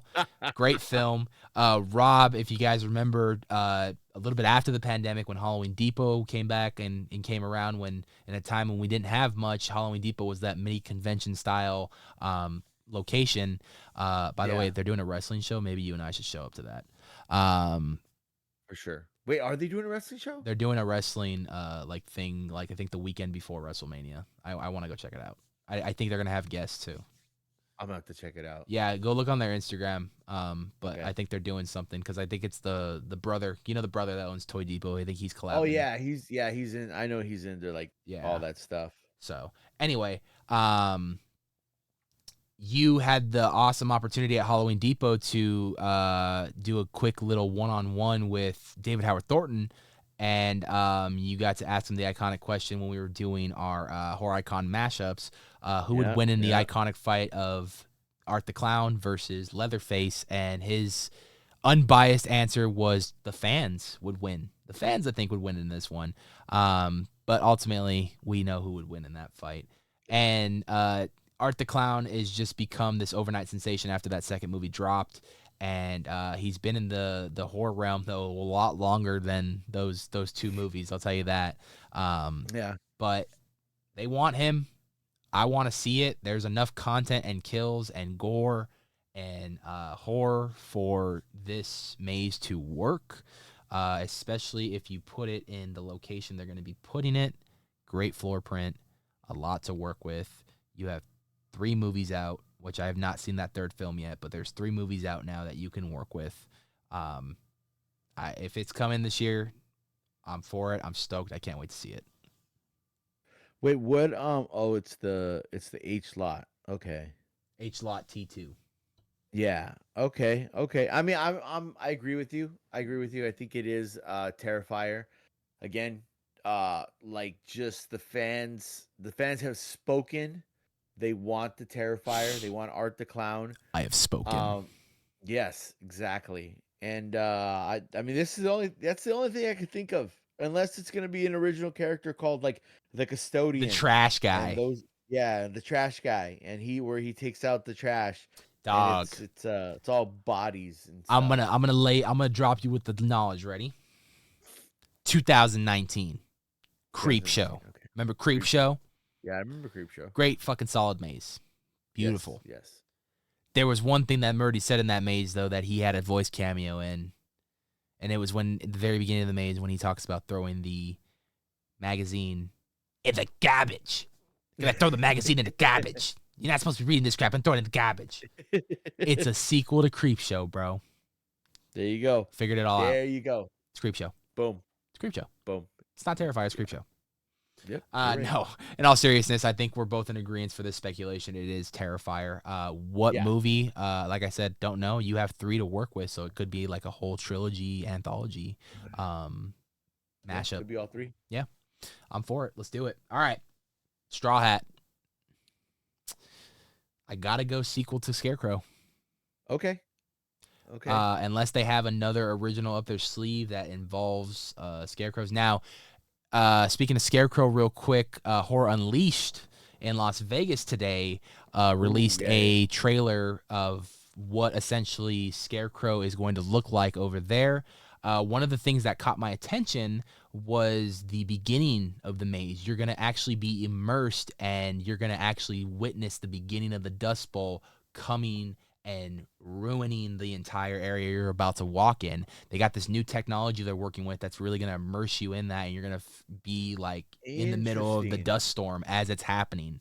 That's cool. So they're really immersing you into this maze, and I cannot wait to see what that looks like over there, especially with this permanent thing. It opens this August. Fucking sadly, the same weekend as Midsummer Scream. But Tough one. Tough one. It is a tough one, a hard one if you're SoCal content creator, because there's just so much information at Midsummer Scream, but there's just so much information going on at Horror Unleashed. I still want to know their filming policy whenever they can get me that info, so I know what I can and cannot film. Yeah.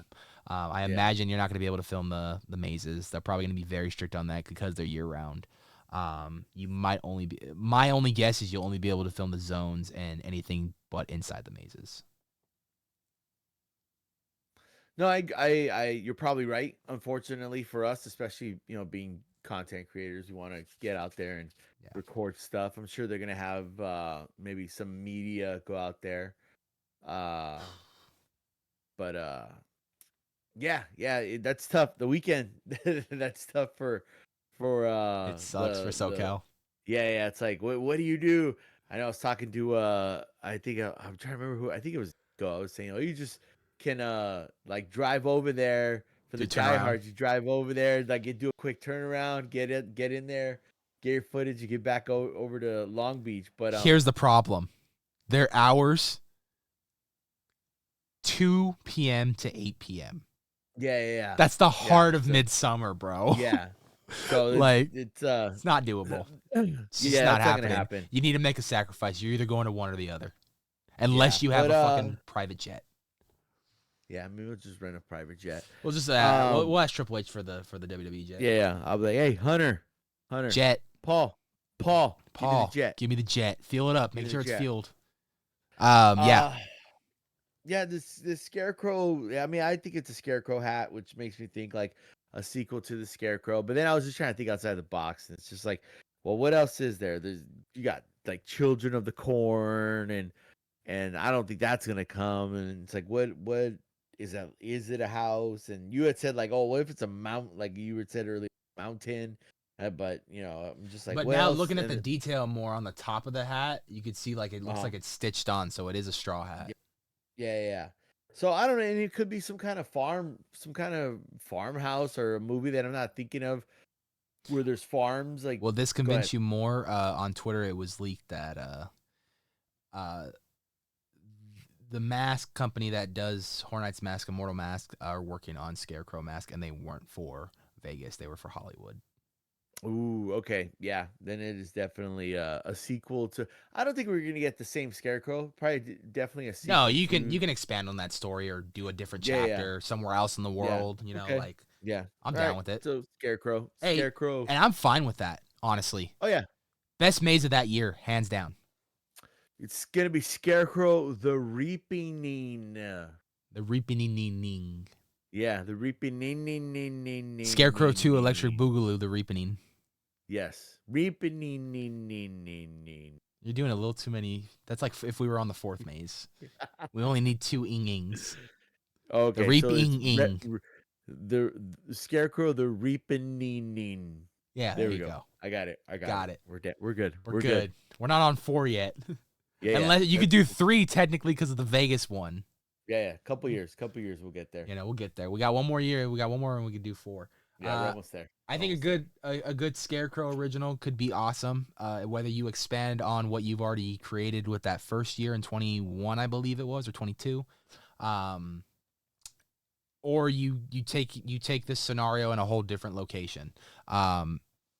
Regardless, scarecrows in general, if you make them right and you make them look scary, they can look scary. Especially if you go in a fake room, which just has scarecrows hanging and then 1 or 2 real people. Like, that's terrifying. That's the worst. Yeah. But I think overall, you know, looking at this speculation map, I think if a lot of what we speculated does come to the event, and, you know, it's not like we speculated things that were out of the box or anything, or something that's not already in the rumor mill as it is in the community.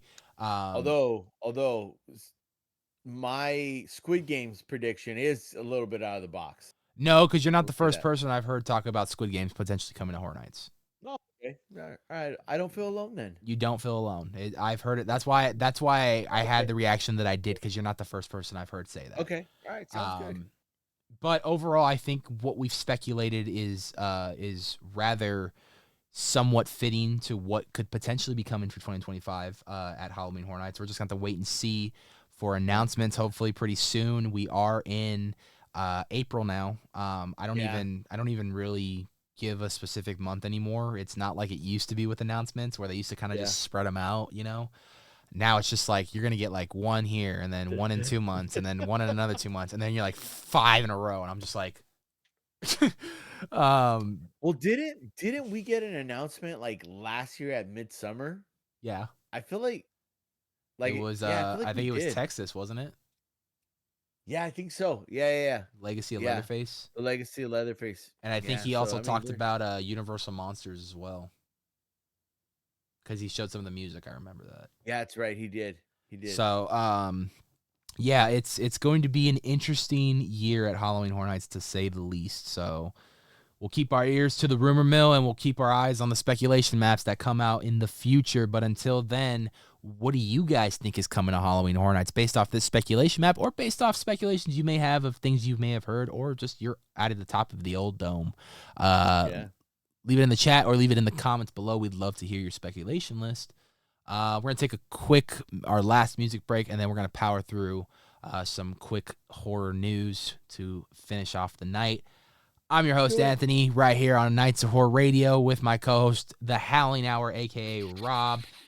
That's me. And we will return momentarily right here on Nights of Horror Radio. Hey-yo.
You gotta take me home tonight.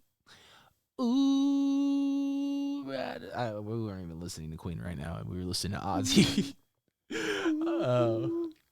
Welcome back, ladies and gentlemen, to our last portion of Nights of Horror Radio, live on twitch.tv/The Nights of Horror. Replayed, if you're watching the replay, on youtube.com/The Nights of Horror. On the tubes. On the tubes. You ready to get into the best of horror, the horror news for 2025? Yeah, week? talk to me. Talk to me. you. What happened? Talk to me. Matthew Lillard. We were just talking about him earlier. You know Matthew Lillard. You know, we know him. Movies like Scream. I haven't met him, but he's cool. Yeah, movies like Scream. Actually, you know what? Scooby-Doo. I've never met him, but I've seen him in person. While you hold the John Wick Funko Pop up. Oh, dude, I forgot I had this in my hand. You gonna have him sign that? I'm gonna have Matthew Lillard sign my John Wick Funko Pop. I think Like, it's hey, game. Make it happen. yeah. I mean, it's either that or my Alexander Hamilton. So It would just be hilarious. He came out and broke his silence about the Scream franchise return. He says, and I quote, "I hope I don't F it up for everyone." that's a good quote. It's a good That's quote. A good quote. It's a good Yeah. quote. We also hope you do not do that. We also hope you do not do that as well, because we will be very angry. Yeah. Everyone and their mom is returning in this franchise. Every killer, it seems like, is coming back. A legacy character is coming back. I even hear Officer Dewey might be making a return. Okay. I feel like hold on. People die, right? People die. Not But Scream. here's the thing. Yeah. No. I think maybe some flashbacks or something. Like, cause we see that Yeah. we saw that with is it the fifth one? With Where Billy. she's having like was it the fifth one? With Billy. Yeah. Where, Like in his there's head? flashback. Yeah, there's flashback. So I think maybe I do really think Stu is gonna come back because we never Never we confirmed it. never confirmed his death, So, I could just see could him having a happen. fucked up face. Yeah, some kind of scars and stuff, but I could see him coming back. But other characters that have been killed off in the series that we've seen die on camera.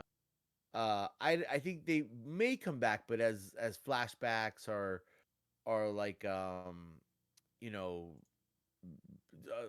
oh, this is they kind of like you hear their voice or something like in someone's head, like, oh yeah, I remember this, remember that. I don't think they're gonna come back full on come back like, oh, they're part of the story now. I think it's just gonna be more like kind of how Randy was in the third one. Like, he wasn't back, he's just had that video clip where he was explaining what happens in trilogy kind of thing.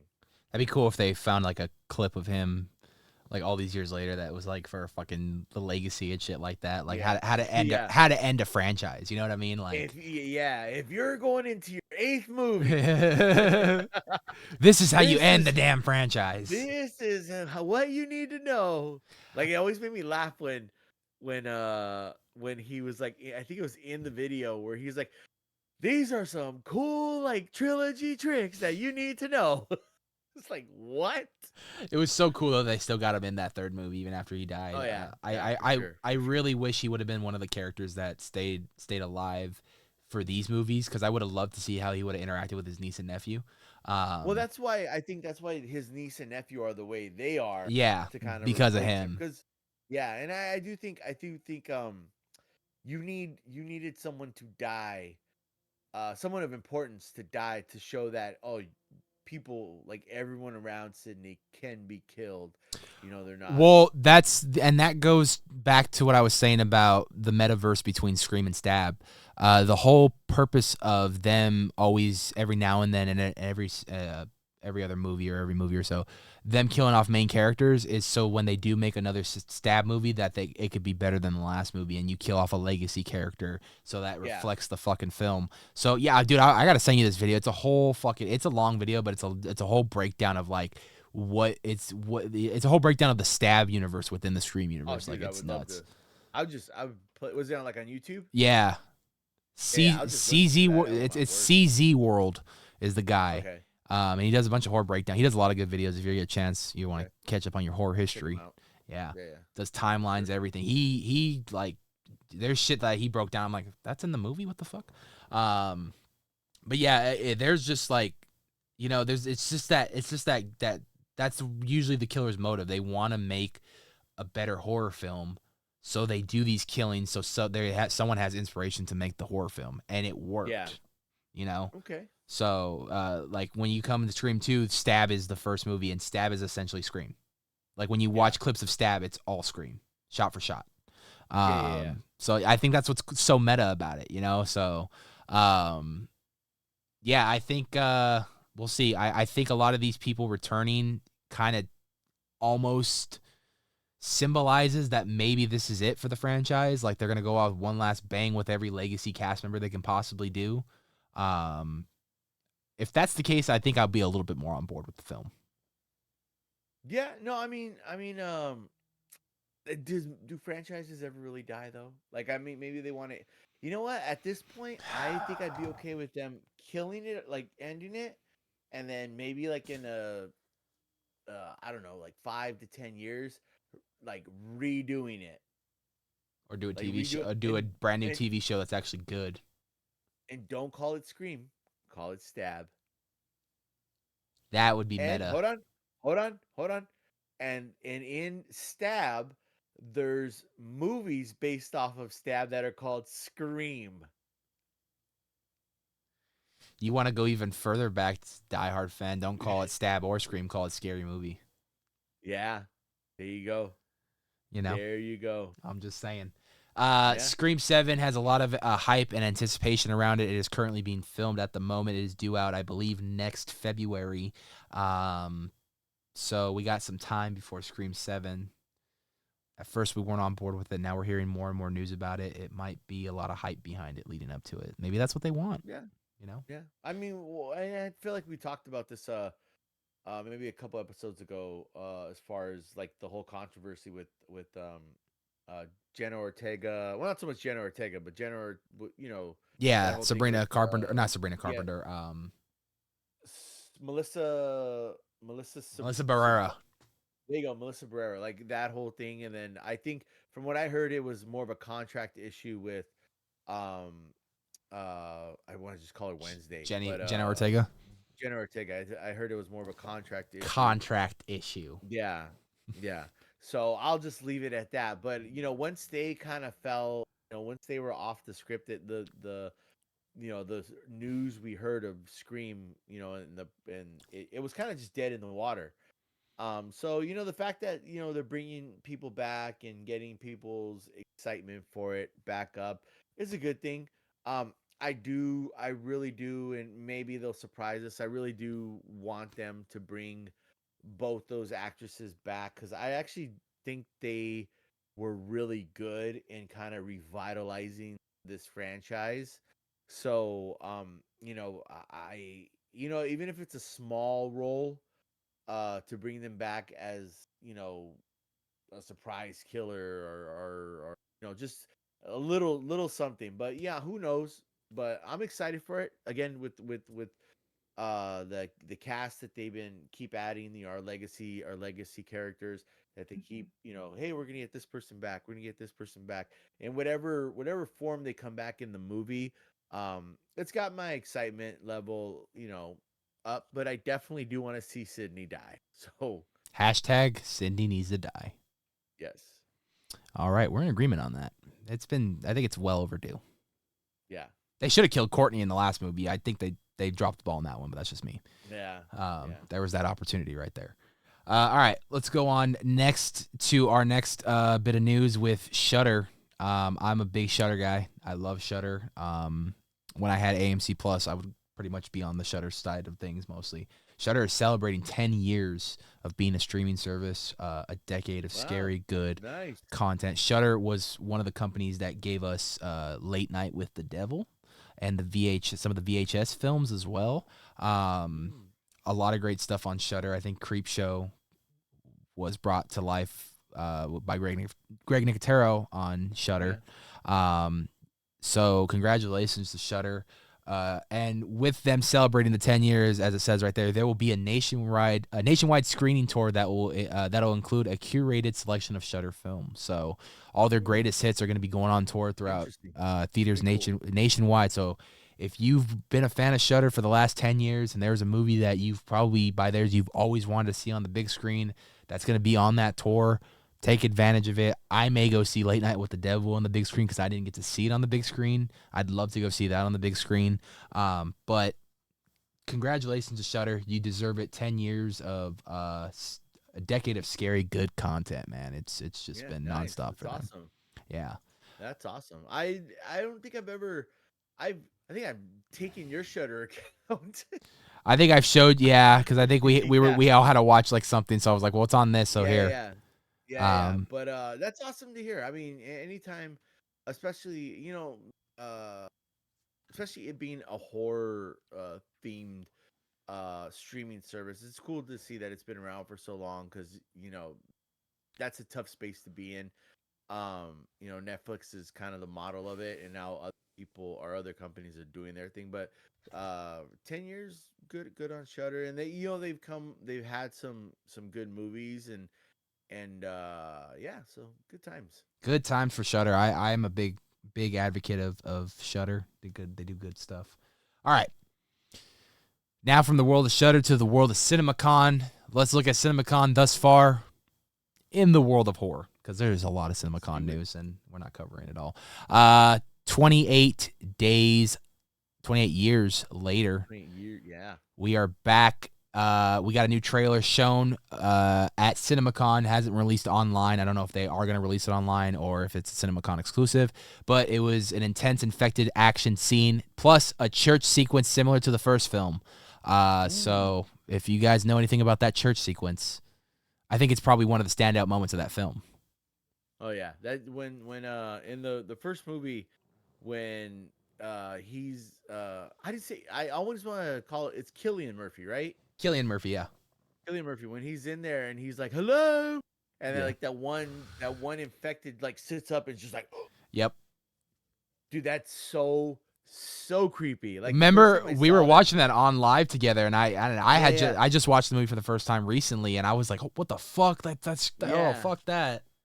yeah. He's like hello, and then that one just sits, he's like, and then the other one sits up and it's like "Rah!" Yeah, Awesome, it's awesome yeah, scene. great scene. Which leads into a great joke right afterwards. So Yes, little an little amazing joke. little giraffe joke. If you know, you Yeah, know. yeah, yeah. Uh, You know, you know. Speaking of the great Cillian Murphy, he is confirmed to return in the 28 years later trilogy. They are planning to make a trilogy out of this next film, but unfortunately, we may have to wait a little bit. So don't expect him probably in this movie. And if he does show up in this movie, it might be for a very brief cameo to set him up for the future of the franchise. But maybe expect him for the Okay. second or third film. But Cillian Murphy is expected to return the first time, I believe, since 28 days later. So. Nice, nice. Yeah. Um, Have you seen 28 Weeks Later or Have no? not watched Weeks yet. I gotta watch Okay. Weeks. I know I got a little bit of time before Years comes out, so I'm probably gonna watch that pretty Yeah. soon. I definitely I'm not trying to sway you either way, but I think the second one is better than the first one. Really? Yeah, I Who's in think the the second one? second Is anyone big in the second one? I'm trying to think. I can't think of the main actor's name. But I think if you saw him, you'd be like, "Oh yeah, I know." And I think the wife, she might be pretty famous. Yeah, because But I yeah, I gotta watch 28 Weeks. I'm so salty that they just skipped over months and just went straight to years, but it is what it is. Um, but yeah, I had a lot of good news from CinemaCon involving 28 years later.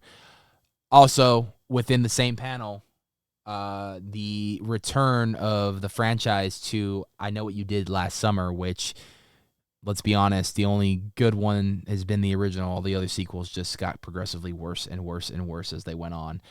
But we are going to go back to the legacy of I Know What You Did Last Summer, and it is back in theaters July 18th.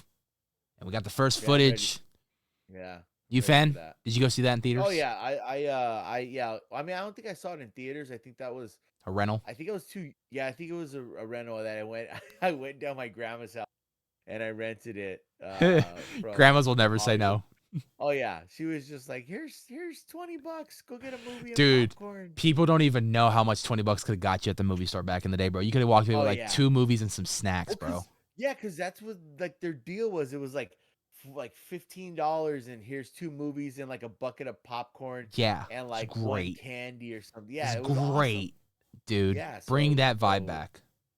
so I remember because we used to go to it was Hollywood Video was down the street from my. So she would give me $20 and be like, "Oh, go get a couple movies." So I had to get a movie that she liked and then a movie that I wanted. And one of the movies that I wanted to watch was I Know What You Did Last Summer, and then I Still Know What You Did. Oh my God, Thanks, that's thanks, grandma. grandma. Thanks, grandma. Thanks, grandma. What did you get for your grandma? What was her taste? It was always like those um I always say like Stella got her groove back, like stuff like that. Like she was just like, it was always that kind of those kind of. I don't think I don't want to call them chick flicks or anything because I don't think they are. It was just like those dramas, like just Yeah. regular dramas. Like, oh, I saw this movie or I heard The about this movie that was movie. probably made on like a $3 million budget, right? And it's got Yeah, it got like a 2 week release. she's like, oh, someone at the hair salon said this movie's good. Like, go rent it for The me. I'm like, hair all right, salon. all right. I love it. Well, we got first footage at CinemaCon for the new I Know What You Did Last Summer. And we Nice. did get confirmation that Jennifer Love Hewitt and Freddie Prinze Jr. are both returning as their iconic roles in I Know What You Did Last Summer. The footage shows Freddie Prinze Jr.'s character returning in a town hall meeting about another summer serial killer murders. So we're jumping back into it. We got a new killer on the Nice. loose. We got a new hook killer on the loose. They're still gonna know what you did last summer, Rob. Yeah, yeah. I mean, I told them what I was doing last summer, so they should know. They should know. They should Yeah. know. What are you doing this summer? Midsummer Scream, hopefully. Big Bear, maybe? Yeah. Oh yeah. Well, no, that's in fall. Oh, We you do guys Big fall. Bear in fall. Where it Yeah, quiets fall. down a little bit. Yeah, this time actually we're going later on going in October. So not so. Yeah. So I'm not. I won't cut into like prime haunt season. We're going. I think the week after my birthday. So it's Oh, so we're still doing Knots on birthday. Yeah, I did this whole side tangent here, side tangent. Side tangent. So my birthday's on a Friday, so I'm thinking of doing knots that day. Might as well. So yeah, because I'm probably gonna take the day off because that following week is when we're going on vacation. So I think that's Sunday. We go on vacation and then we come back. I think the following Sunday. So I'm thinking October the 17th, which is my birthday, of just calling off of work, taking the day off, do whatever birthday stuff Robin wants to do, and then at night We're doing hit what up Rob wants to Knott's. do. Yeah, we're gonna go to Knott's. We're gonna walk through some scary houses. Take some pictures. Yeah, take some photographs. That sounds like a good night for you, huh? Yeah, that sounds like a birthday for me. You know, it'd be better is if you had your new camera. I'm almost there. I'm almost there. You think you get there by your birthday? Oh yeah. I think I'm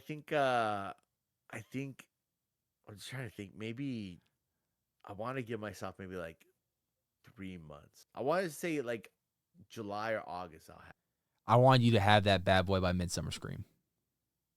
I want to too. I have to just. Robin was so. Robin was ready to buy it for me, but she's like, "Oh, you gotta do all this cleaning like every day for the rest of your life." And I was just like, "Nah, I'll buy it myself, and I'm not doing any of that cleaning." She trying to make another ultimatum with you. Yeah. She was like, "I'll buy the camera." She's like, "How much do you have?" I'm like, "I got this much." She's like, "Okay, I'll put in the rest, but you got to do this, this, and this." And I was like, "Nah, I'll just pay for it myself." She gave you an ultimatum. It's like, I pay it, and you do this, this, and this. You're like, nah, I'm just gonna pay for it. Yeah, dude, that's marriage, man. That is marriage. Dude, she's gonna have a lawyer present every now and then. Do contract signing. You gotta put a table in the middle Yeah. and everything. Yeah, like a WWE. We're gonna have to start printing out a master calendar every season. That way, she knows everything, all the events, like how they do at the school districts. Yeah. Oh, I love it. All right, well, Freddie Prinze Jr., Jennifer Love Hewitt returning. Can't wait. Nice. Town hall meeting. Nice. Resident Evil.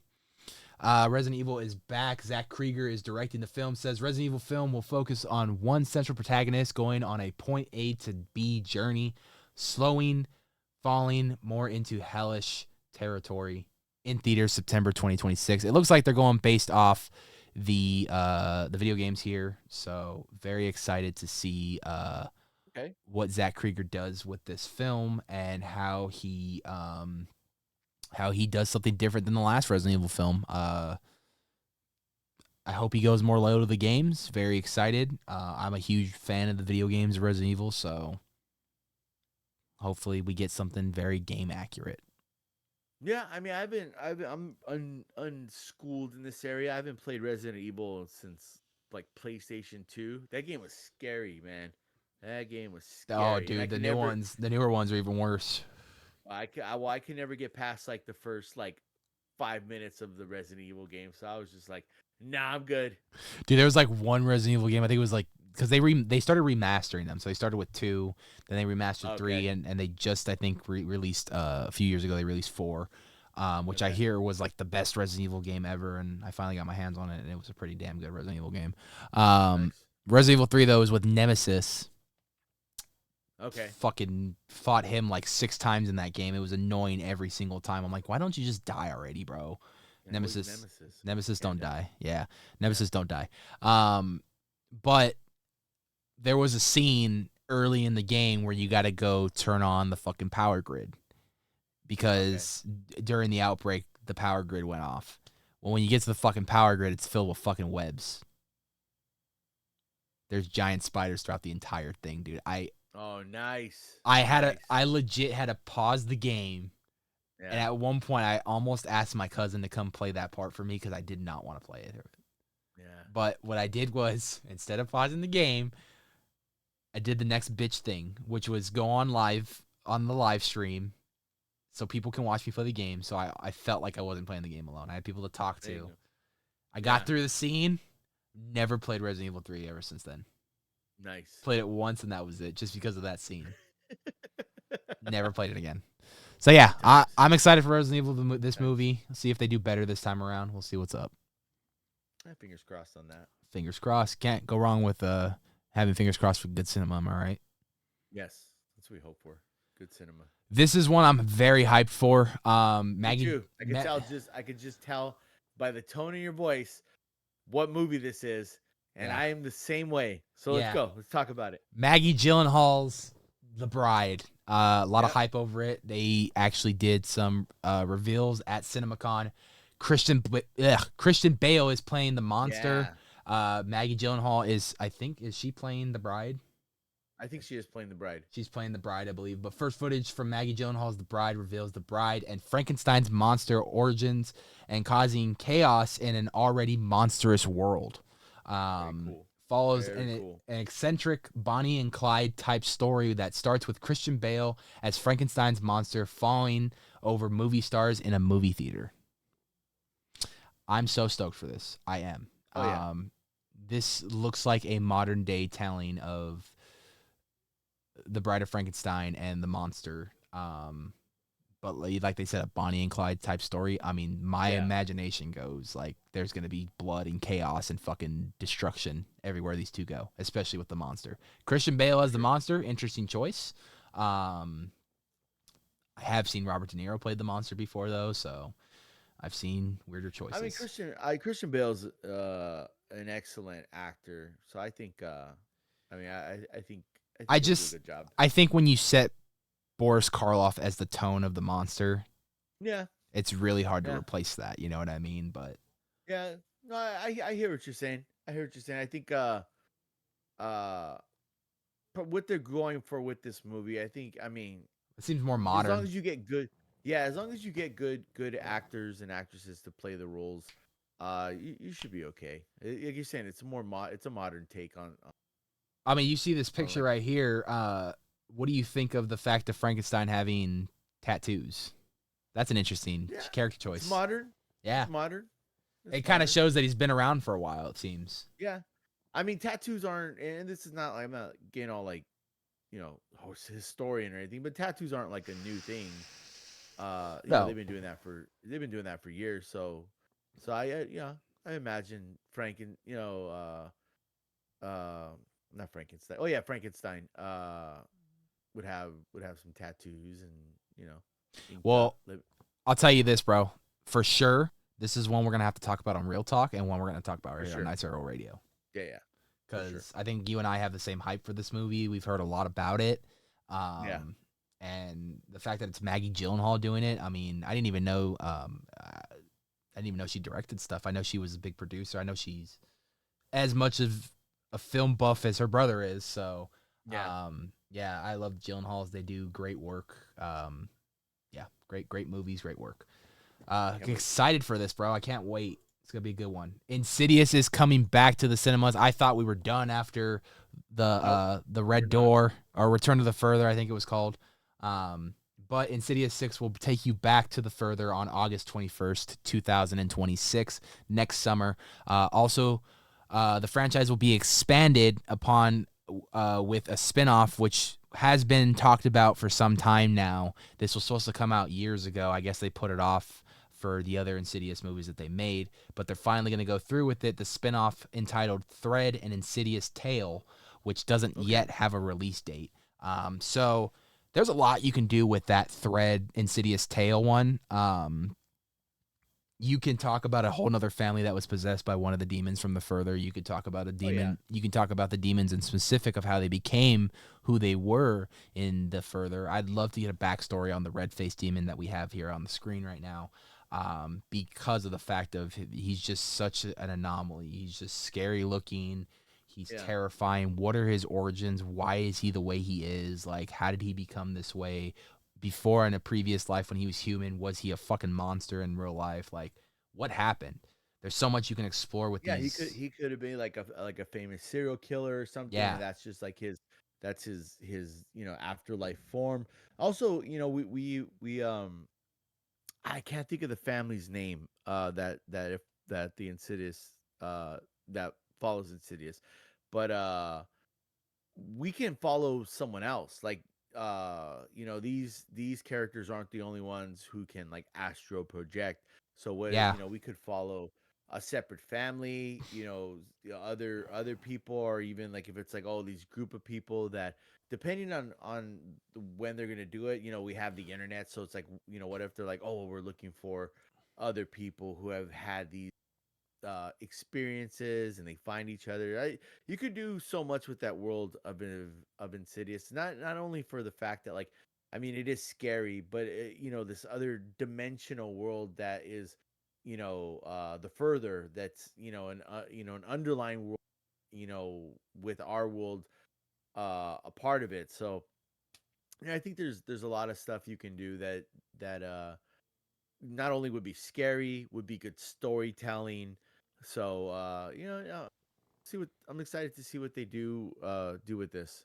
Yeah, no, there's a lot you can do. And now that I'm reading the title more, Thread, I mean, if you actually listen or pay attention in the film, the one that uses thread the most, in my opinion, is the red-faced demon when he's doing his sewing and stuff. So, I mean, it could easily be about him and his origin story, or other, like you said, other families that he's haunted.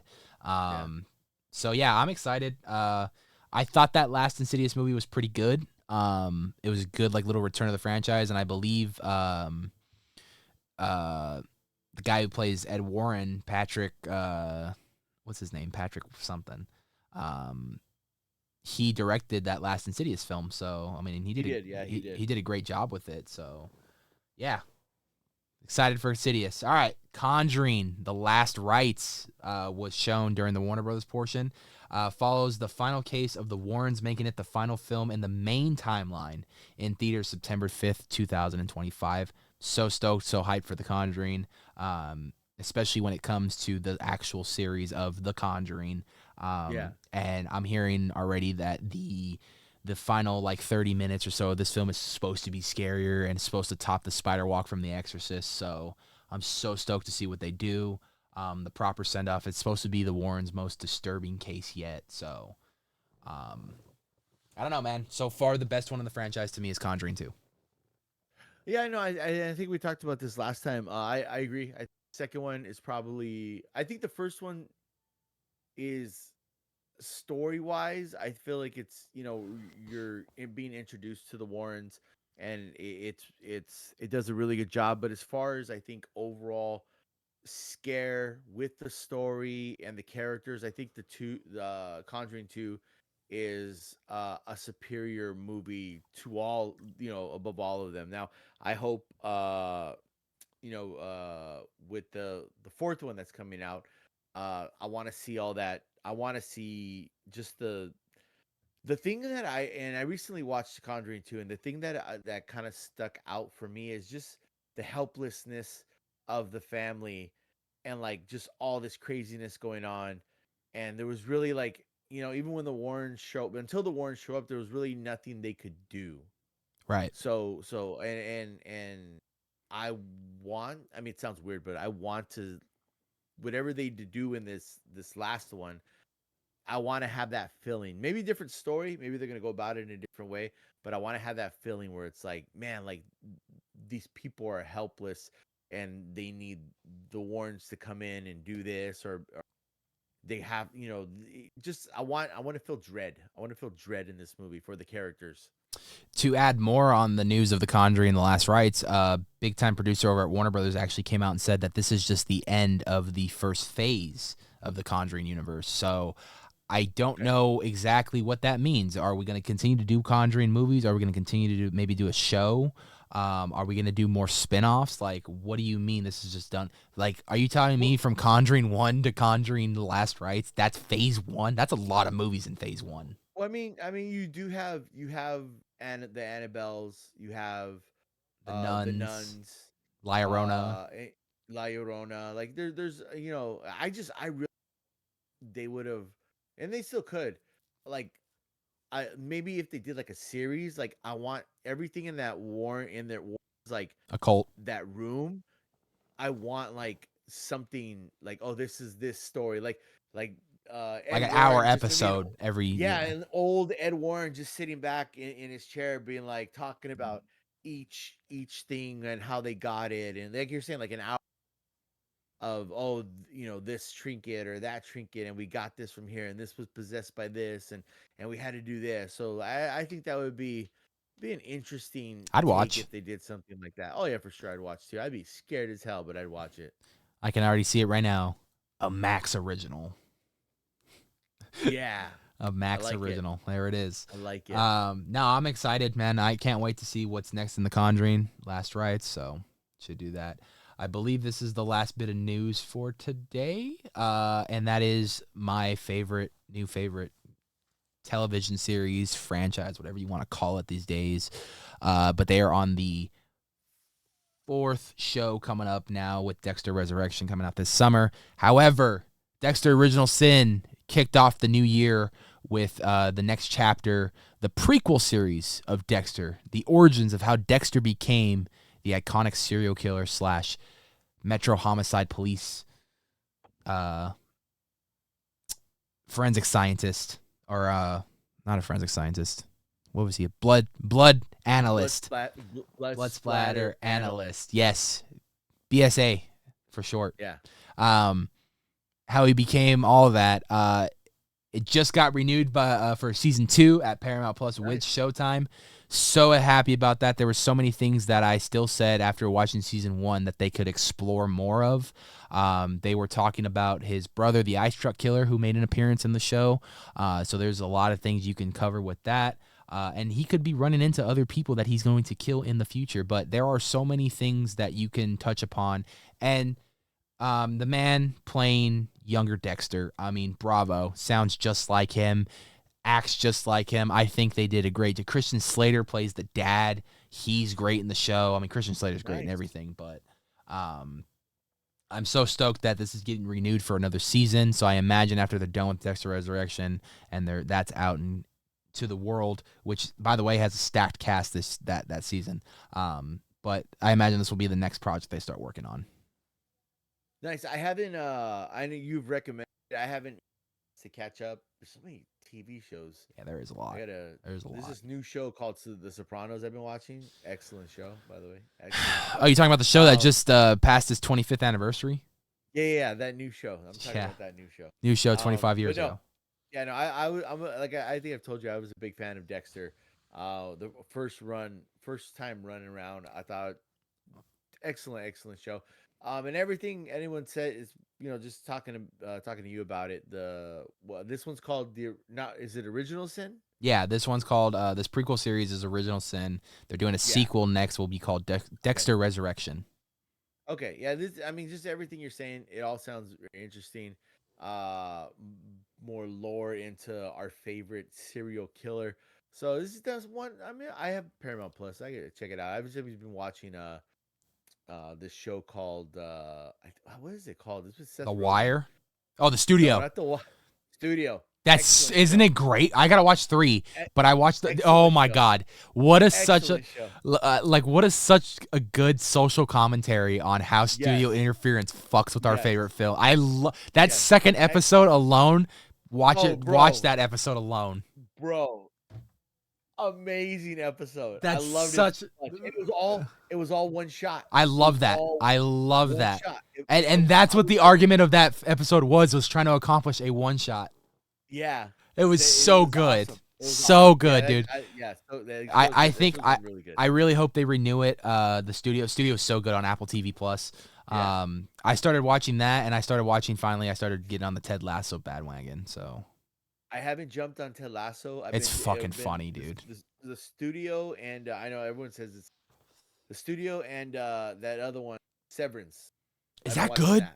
I heard good things about it. So far it's interesting. I'm only 3 episodes in, but so far it's interesting. So it's like another meta. It's like a meta thing too, isn't it? It's like there's something's going on behind the scenes that they don't really know about. I'm barely. I think episode 3, like you're barely kind of like where it's like people are doing this to themselves, where it's because it's like 2 separate. It's the same person, but like 2 separate lives. Yeah. So it's just kind of like it's like okay, and people are kind of you kind of get the feel it's like it's frowned upon by some people, so I'm just like, all right, this is a little interesting, but yeah. So, but definitely, I'm gonna throw Dexter in there. Dexter's good, dude. Especially because you have time to catch up before the summer, and they're both only a season long. I think like 12 episodes or 10 episodes each. So not too bad. Yeah, dude. I was into. A lot of people didn't like New Blood because of the feel of it and everything. It was a lot different than your typical Dexter, but I enjoyed the fuck of the story for New Blood. And then Original Sin, I was so hyped after watching New Blood that I was so hyped for this, watching all the trailers and everything for it. Like, I couldn't wait for this to come out. And then week after week, I was hooked on this show. So they did a very good job, and I can't wait to see what they do with Resurrection. Did you, real quick on Severance, did you see the viral marketing they did for season 2 when it came out? Like, they actually set up a glass fucking box, soundproof box, and the real actors of the show sat in the box and played their characters, and it was a clear glass box with like an office set up in it, and it was like it was in one of the, I don't know if it was in New York or in Los Angeles, but it was in one of the train stations, and they were just right in the middle of the train station, just like acting and doing shit and talking to each other inside, like they were playing their roles in Severance, and people were surrounding the glass box. That's just like filming it and everything. Like, look it up. It went viral. It was pretty cool. You have to check it out. Yeah.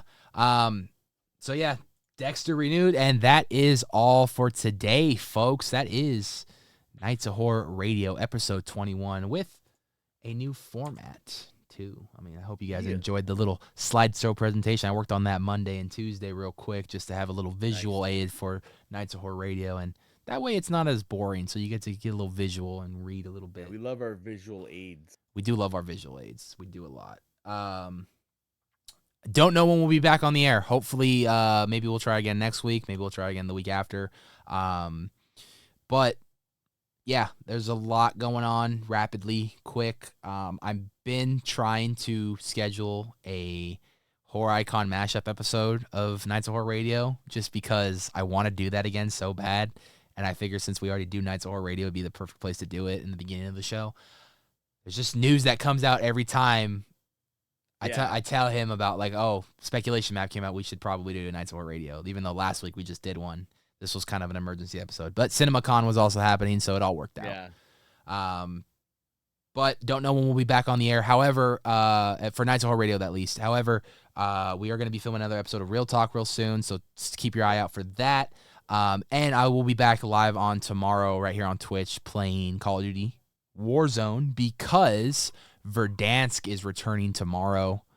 Yeah. And I missed Verdansk. The boys are going to be on. I cannot. Back in town. Yeah, exactly. Cannot wait to drop back into Verdansk. It's going to be so much fun. Amax is back. I'm going to grind that. And it's just going to be a great time. So tomorrow, midnight, we're doing a gaming stream. Going back to Verdansk. Hopefully hit some clips. We're going to try to stay up as late as we can. Even if we go all night, we're going to do it. So that's how much Verdansk means to me. That's how much I've missed it. Yeah. So. Trooper right here. Other than that, I think for Rob's end of things, I know you guys just dropped a new episode of Haunt Talk with a Halloween Horror Nights scare actress, so go check that out right now on the Haunt Talk YouTube channel. You want to talk a little bit about that? Who'd you guys interview? Yeah, no, it was oh man, now I'm blanking on her name. But no, she worked at Halloween Horror Nights. She was one of the characters in Weekend and also in Holidays in Hell. She played the victim on Cupid's Table. But yeah, super cool. Damn, pissed off. It's like it's not Megan. I don't know why I'm thinking now. I had like Crystal in my head. It's got all Thinking of these everyone names. yeah, Every name think of that's not hers. yeah, all the names that are not hers. But yeah, no, check it out, Han Talk.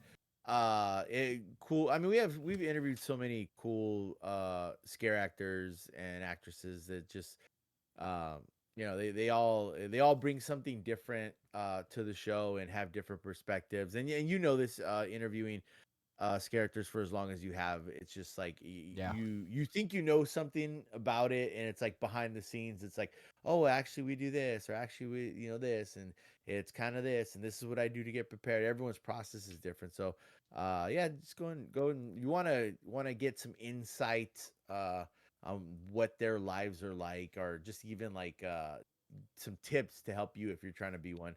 Go over there and check out some of our episodes. You know, y'all should start tapping into the Howl Scream territory, bro. No one's really tapped into that territory yet. I've been wanting to, but I haven't been, so I can't really, I can, but I mean, I feel like it would be a lot better with you guys since you guys have been and you guys probably seen these people in action.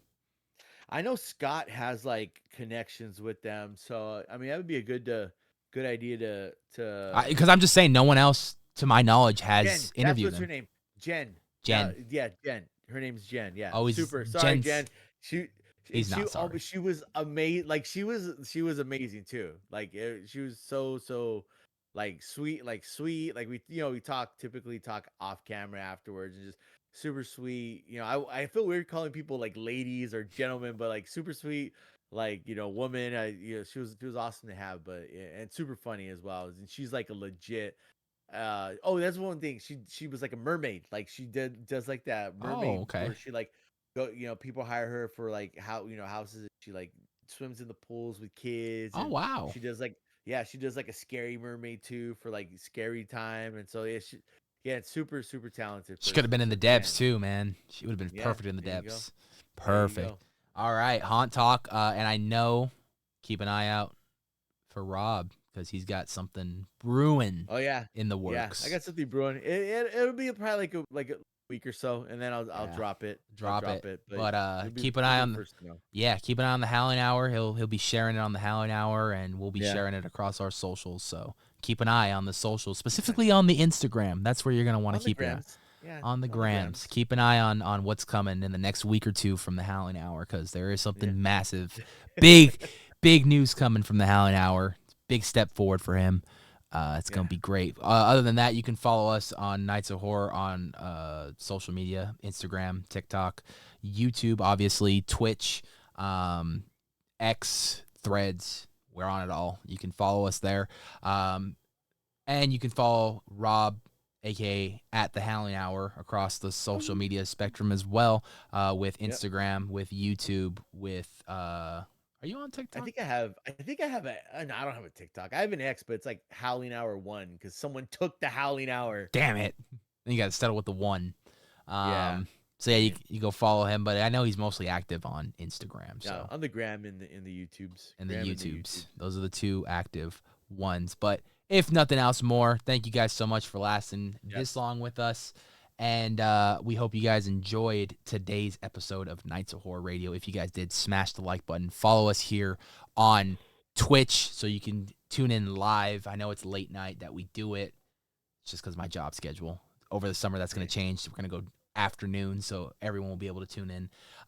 But if you're watching this on the replay on YouTube, thank you for subscribing. If you have not yet subscribed, hit that subscribe button because we got a lot of Halloween and horror content coming your way, a lot of haunt content coming your way. So stay tuned. But if nothing else more, stay spooky.